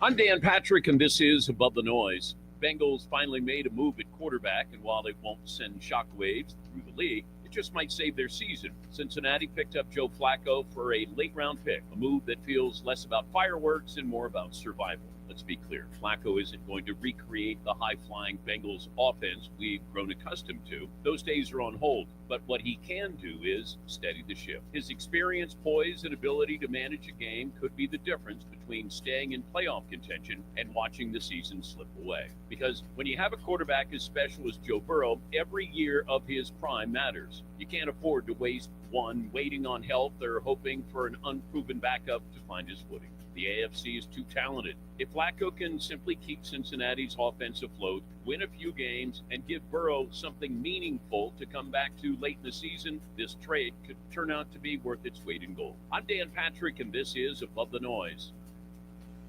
Maaco's running a paint sale right now, starting at just $499. How about that? Now, if you've been thinking about maybe doing something with your car, don't pass up this opportunity, okay? There's dents, dings, chip paint. Maaco's seen it all. But for this price, take advantage of that, and you could give your ride a fresh look. Free estimate. They'll work with your budget. They'll get the job done fast. No pressure, no judgment, a fresh start, and you're going to have a national warranty to accompany it. And they're community-based, great people to work with, somebody you can trust to make your car look nice. A fresh ride. They've been doing it for over 50 years, and it's easier than ever for you to take advantage of this. Your car could use a little love. Now's the time. But don't wait. These paint sales will not last long. Visit Maaco, that's MAACO.com, and find the nearest location. Schedule that free estimate. And with the paint sale starting at just $499, the car is going to look awesome. Better get Maaco. KDUS AM 1060 is your home for the Jim Rome Show. Even if Troy Aikman pretty much said the NFL product sucked last night, he's not wrong. I thought this was supposed to be a brand new Jets. They're more dysfunctional and more undisciplined than ever. You know what? potentially be brand new for the Jets? A new head coach starting 0-5. That has never happened. But it looks like there's a very good chance it's about to happen. The Jim Rome Show, 1 to 4 p.m. Monday through Friday, here on KDUS AM 1060 and on the KDUS 1060 app.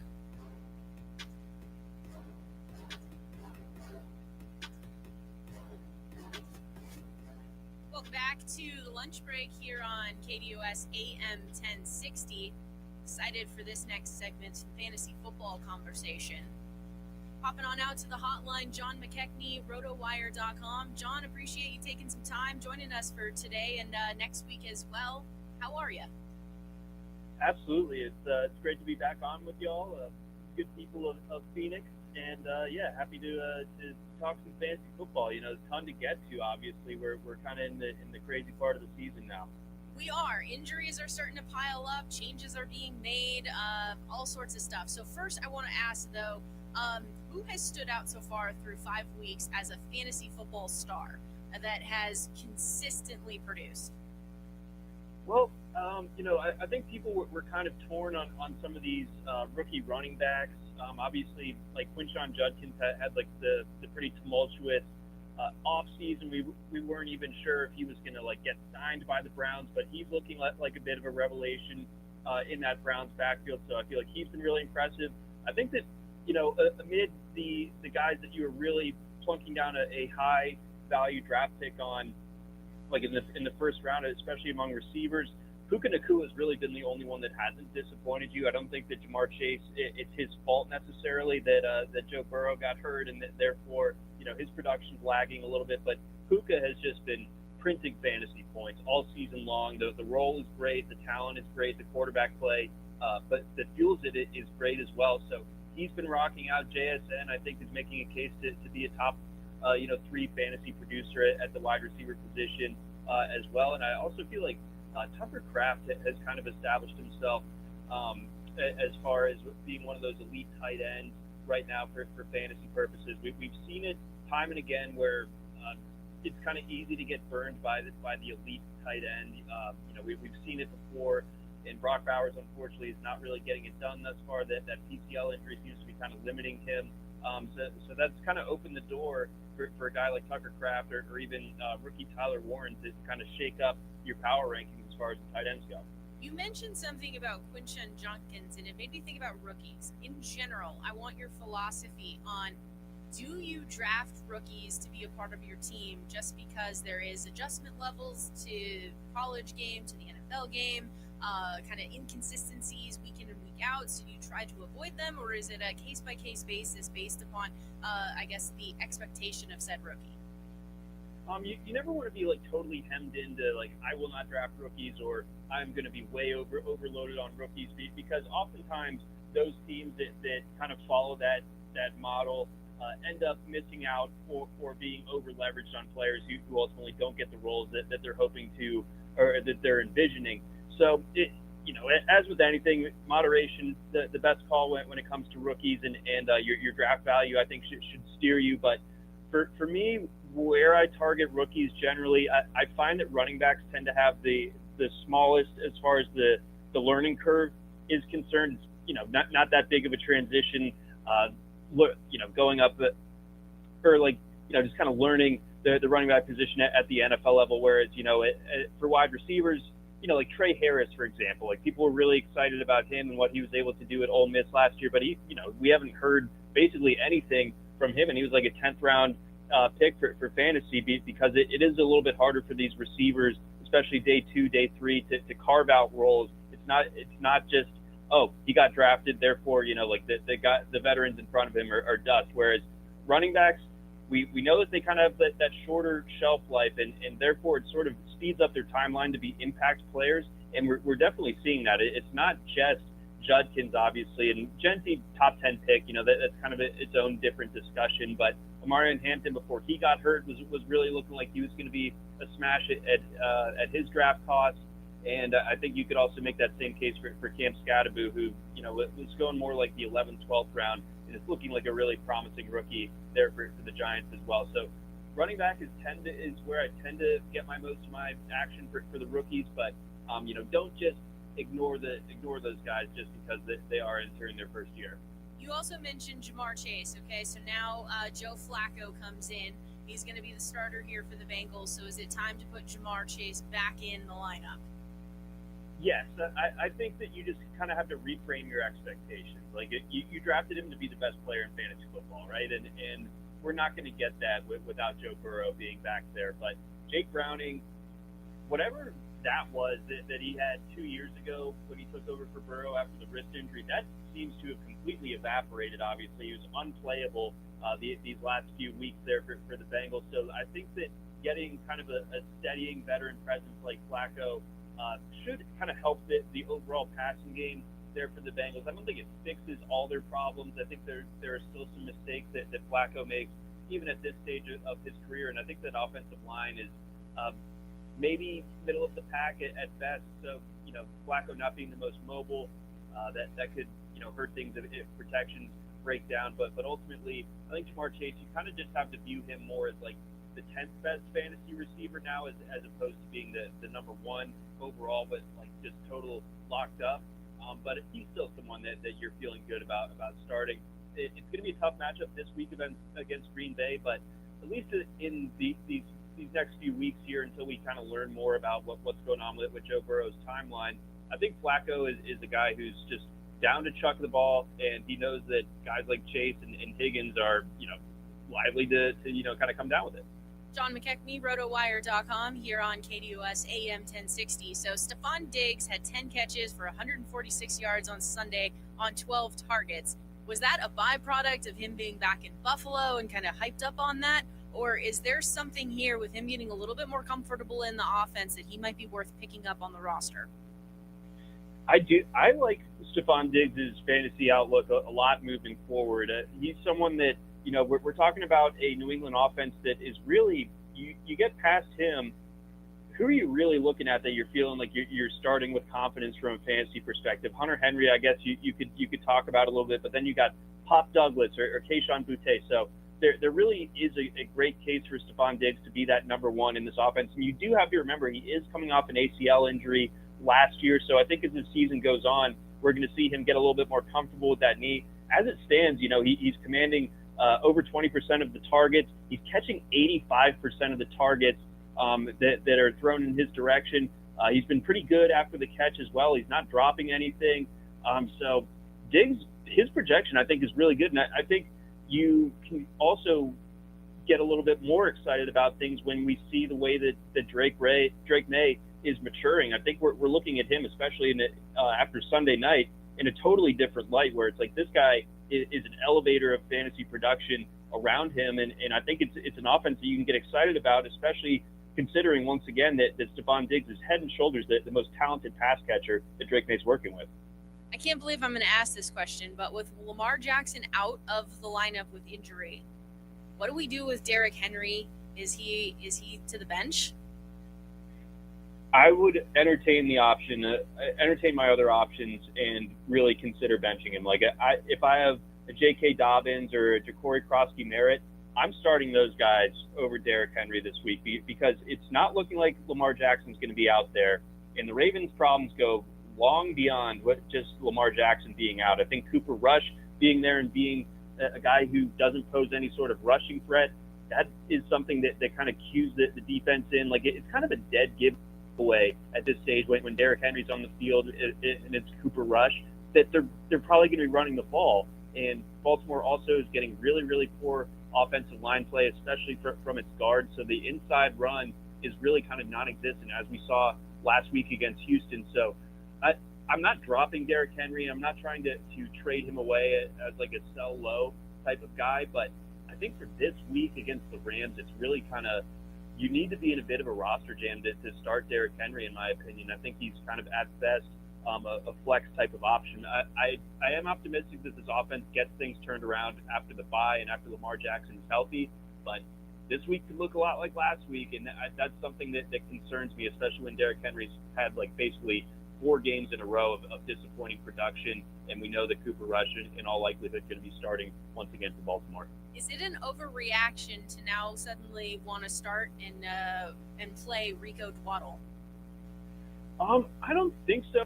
I mean, we're going to have to keep an eye on Chuba Hubbard and what his status is going into this week. But the way that he played last week, I think that's such a loud statement from him that I think Carolina has to entertain the idea of getting both of those guys involved when they're both healthy. You know what I mean? Like Chuba last year, I think that the great thing about rostering Chuba last year was just there's no competition behind him. You know, like it was washed up Miles Sanders as like his main competition. Like, of course, Chuba Hubbard is going to be able to kind of be the bell cow in that backfield. And I don't want to get over my skis about Rico Dowdle because he was playing against the Dolphins. But this week they're playing the Cowboys. They have a terrible defense too, and I don't think that Chuba Hubbard is going to be at 100% for this one. So Dowdle made his case last week when he got that opportunity. I think that Dave Canales is going to kind of be forced into a ride the hot hand situation, and Dowdle certainly right now has it. So I love this matchup. We'll kind of have to pay attention to the injury reports that come out on Friday and everything when it comes to Hubbard. But right now, it feels like Dowdle, if you scooped him last week, you're feeling pretty good about that being something that lasts more than just 1 week. J.K. Dobbins isn't splitting time, so is he a good flex option? He is, and I think this particular week against the Jets, it sets up well for whatever reason. That the Jets defense is so much less than the sum of its parts. Aaron Glenn, kind of comes over as a defensive guru from Detroit, and that defense is a sieve. We've seen it not just against good offenses like the Cowboys, but like even the Steelers carved them up. So I think this week, it's looking really good for Dobbins' outlook. We have him as strongly as RB2 this week. We have him ranked as the 17th best running back. If you look at the advanced metrics, Dobbins is good touchdown rate, good yards after contact, a good amount of like the carry share there in that Bronco backfield. So as much as I liked RJ Harvey as a prospect, it's pretty obvious to me that Dobbins is the better player at this particular juncture. We're hoping that he can just stay healthy throughout the course of the season, but right now he feels like that top option there in Denver, and therefore definitely a good start. John McKechnie, rotowire.com, here on KDUS AM 1060 in the lunch break here. So Trey McBride, obviously we know about him and his production. Touchdowns are a different matter here, but what do we do with him now? Well, I mean, like we're still getting like elite target share from him. He's still getting like a quarter of those targets there for the Cardinals. He's still catching, maybe not as high of a rate as we were expecting last year, and he was catching like 3/4 of his targets. That figure has dropped just a little bit this year. We haven't seen like those monster target games, but among tight ends, you kind of just have to reframe what your expectation is on a week-to-week basis as far as those opportunities go. We're not always going to get those 10, 15 type of target games for McBride, but I still feel like he's someone that among tight ends should be among the league leaders in that particular metric in terms of getting those opportunities. Now, the wrinkle for this week, of course, is going to be Kyler Murray dealing with that foot injury, but you do feel okay about the Cardinals' backup quarterback situation in the sense that it is Jacoby Brissett. Like, he's made a lot of starts over the course of his career. This isn't the same as Lamar Jackson going to Cooper Rush for that Ravens offense. Like, I think that Brissett can kind of keep things afloat, and I think McBride is kind of like that easy target for a guy like Brissett to hit if it comes to it, if Kyler is sidelined this week. So maybe it's going to be hard for McBride to finish as the overall tight end one this year, but I still think at that same time, especially in PPR formats, that it's going to be really tough to bench him. It would take, I think, probably like an injury to Brissett type of deal for me to really consider, cooling off on McBride. Has Bo Nix he got off to a pretty rough start. Has he settled in, and therefore does playing Cortland Sutton make sense? Sutton makes sense. I think that he just has such a good role in that offense. It's sort of like he's the only constant. And then it feels like Sean Payton kind of spins the wheel every week as to whether it's going to be Troy Franklin or Marvin Mims or Evan Ingram. But no matter what, it seems like Cortland Sutton is going to be able to get his no matter what. But I am a little bit concerned about Bo Nix maybe having a bit of a sophomore slump. His advanced metrics aren't particularly strong thus far this year, just 6.3 yards per attempt.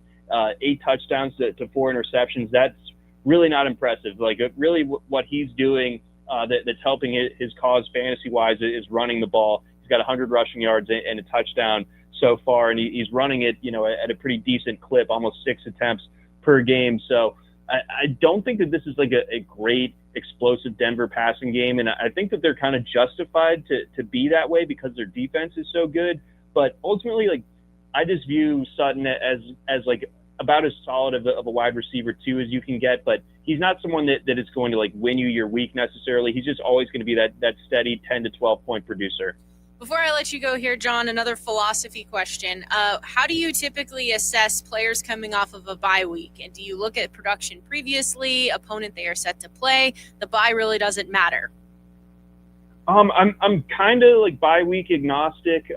Basically if they're on my roster after their bye week, that's kind of a good signal that I think that they're a good player, because usually bye week, that's the time to give your player an assessment. It's like, well, I think I'm just going to have to drop this guy because coming out on the other side, we got a tough matchup or two coming. So I think ultimately bye weeks are a good time to analyze your roster and to see if this guy really is worth holding on to it compared to some of the other options that are out there on the waiver wire. But as far as like performance is concerned coming off the bye, you do feel like it's better that these players are rested. I think particularly in the case of like a running back like Jaylen Warren, I don't even know if he would have been able to play last week, but I think it's a good thing given that he was banged up against the Vikings. Like, okay, get him an extra week of rest. Now I feel much better about him going against the Browns, for instance. So again, ultimately bye week, good time to just kind of ask yourself the question, like, do I really want to hang on to this player, or is there something better out there on the waiver wire? John, thank you so much for your time and insight, and I look forward to doing it again next week. Absolutely. Much appreciated. Thanks for having me on. You're welcome. Once again, he is John McKechnie, rotowire.com.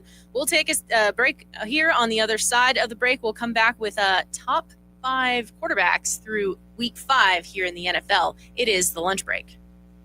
Join in on the Sports Zoo with Dave Rooster Beerstein. If you were on my football team and you don't carry the football through the goal line, I want you to keep running into the locker room. Take off your helmet because you're never wearing it on my football team again. The only thing I liked was at least a response from head coach Johnathan Gannon to either let him know or encourage him with fire, fury, and vengeance in his face. Live weekdays from 5 to 6 p.m. here on KDUS AM 1060 and on the KDUS 1060 app. You notice all of a sudden there's a bunch of lawyers saying they're going to fight for you?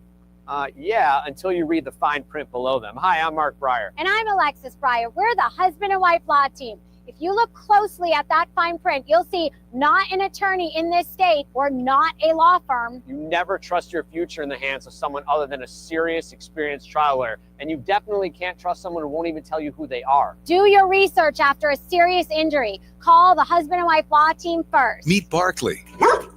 When Barkley smells gas, he leaves fast. When Barkley hears hissing coming from a gas appliance, he leaves fast. When Barkley sees dirt or water shooting from the ground, he leaves fast. Barkley then calls 911 and Southwest Gas from a safe location. Did that dog just grab a phone and dial 911? Gas lines can be buried anywhere, so remember to call 911 and Southwest Gas. We believe everyone deserves access to fresh food. That's why the Kroger Company created the Zero Hunger, Zero Waste program to share fresh food with the people in our communities. Our program and foundations have donated 3 billion meals since 2017. That's nearly 10 meals for every person in the U.S. Together, we can do more for our neighbors. Just round up your purchase at checkout. Fries, fresh for everyone. Savor the flavor. Dorado chicken. Hell yeah. And that concludes my presentation on what I'd like for dinner. Wow, that was something. Thank you. But honestly, you had me at Del Taco. Del Taco's new Del Dorado chicken packs layers on layers of flavor with premium ingredients like our new salsa roja, spicy jack cheese, and freshly grilled marinated chicken. Del Dorado chicken, only at Del Taco. Del, yeah. Price and participation may vary. At Nationwide Vision, we help you step into every moment clearly and confidently. From quality eyewear and comfortable contact lenses to comprehensive exams and professional fittings, we make finding your focus a more enjoyable experience than ever. Right now, buy one pair of glasses and get the second one free, so you can live bolder, look sharper, and see better. Schedule an appointment today to find your focus. My Chemical Romance, The Black Parade 2026. Live at Chase Field, September 6th, 2026. With special guest, Jimmy Eat World. Get tickets now at livenation.com. For more, visit mychemicalromance.com. Ready to tackle each morning with the best sports information coming at you? I'm going to take a logical approach. Get that weekday mornings on KTUS AM 1060 from 6 to 9 a.m. with the Dan Patrick Show. Dan Patrick, the Danettes, sports icons, sports legends, celebrities, poll questions. The Dan Patrick Show has it all. It's a crapshoot. Be sure to lock your dials to AM 1060 or 100.7 HD2 from 6 to 9 a.m. Mornings just got better. This story is about us.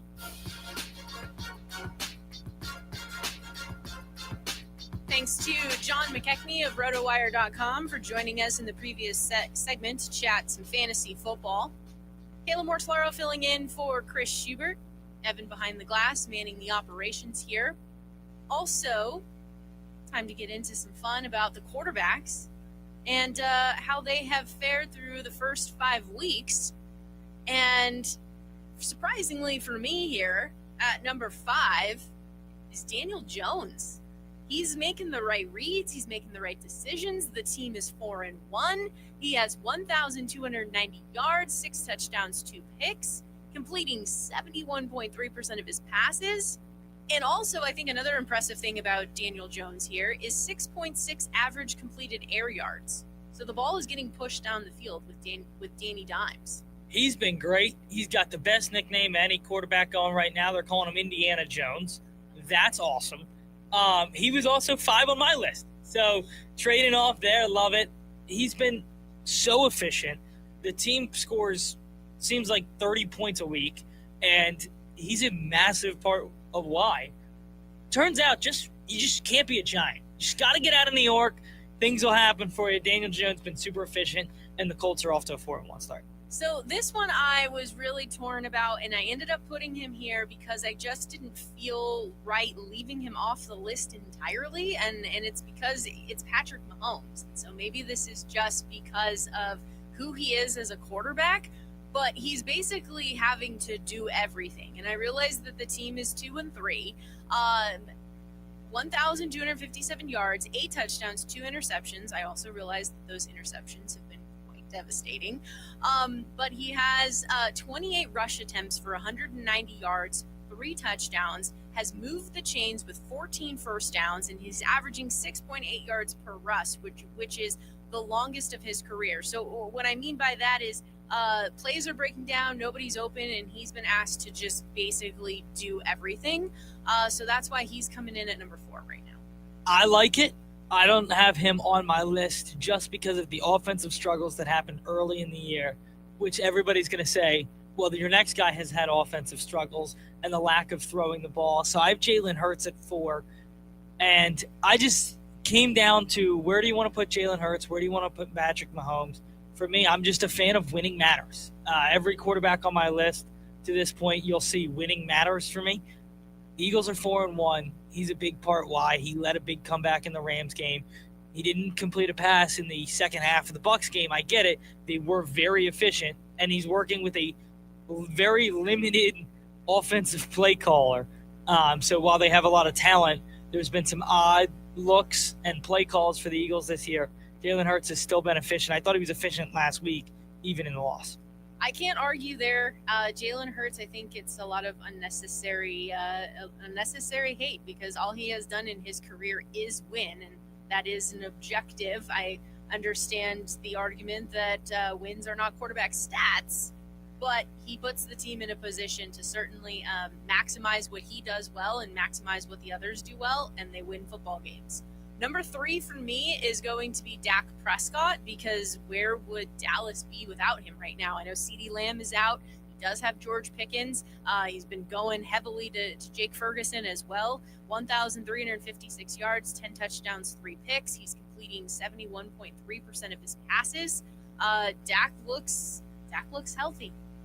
Dak has been great, and a big part of why the Cowboys offense has been so great. I didn't have him on my list, but he's been so efficient.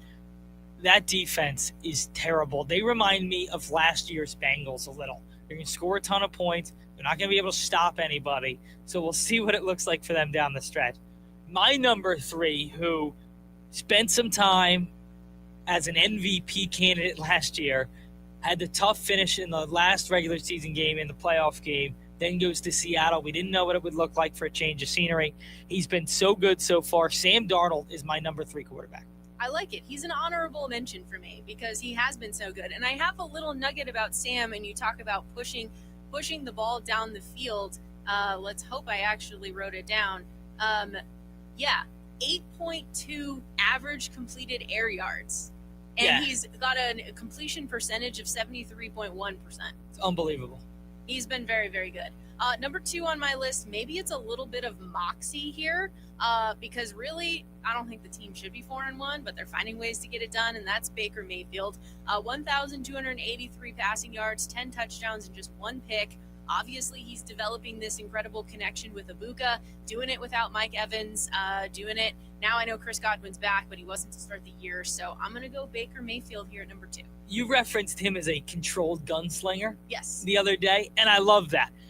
You are exactly right. That's why he's number 2 on my list. They win games, and it just feels like in a 2-minute drill, how many other quarterbacks are you going to take above him right now? They find ways to win games. He's a massive part of it. He's only turned the ball over once this year. That was a big knock on him early in his career. He seemed to have turned that around, and now he's a big reason why the Bucs are in the driver's seat in the NFC. Number 1 for me, you talked about not being able to, have a defense help you out. Right now it's Josh Allen. So I'm going number 1 with him, 9 touchdowns, 2 interceptions, and a 70.4% completion percentage. And the team is still 4-1. He's been awesome, and he's my number 1 too. Last year's MVP of the league has come back and done it again. I mean, in that first game, they gave up 40 points, and he led a comeback after one Ravens mistake to put up 41. So no doubt about it, Josh Allen has been the best quarterback in football this year. Yeah, he's been pretty darn stellar here, and we'll see how things transpire without having that defense to be able to back him up. But we'll take a break here, come back with some leftovers here on the lunch break on KDUS AM 1060. James out west. Mike Trout became the 59th player to hit his 400th home run, the home run record holder for the Angels. I was going to quiz you. Who do you think the number 2 is on the list for all-time home runs for the Anaheim Angels? I would assume it's Shohei Ohtani. Nope, Tim Salmon.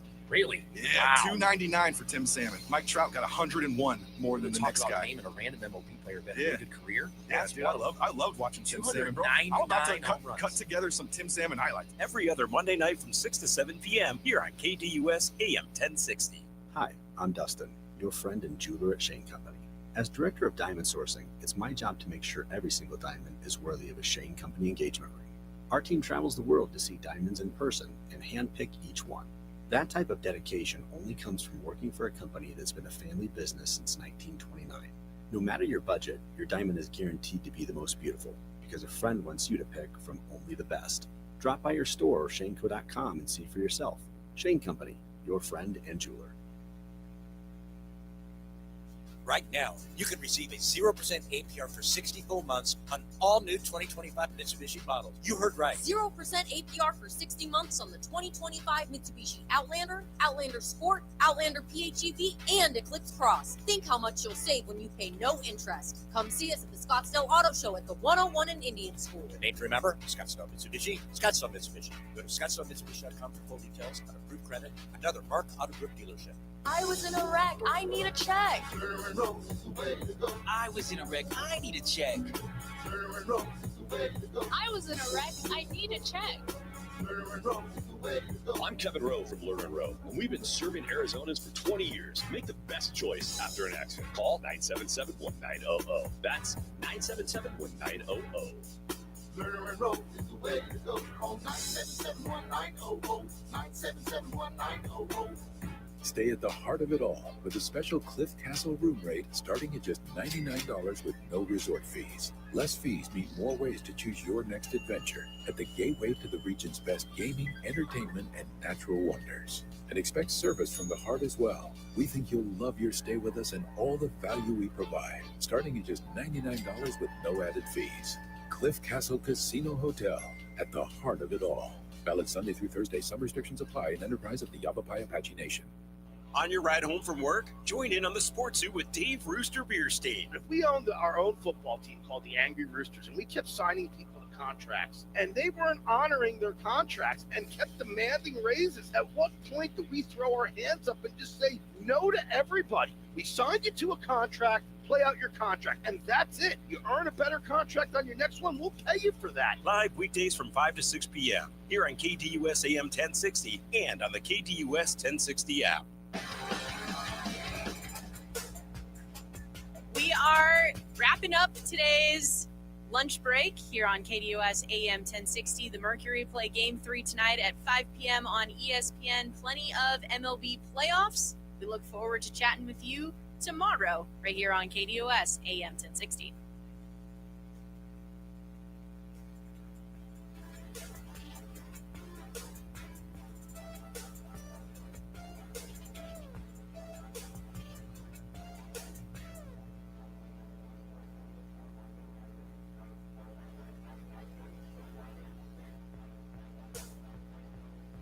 AM 1060 KDUS Tempe Phoenix and KSLX HD2 Scottsdale Phoenix.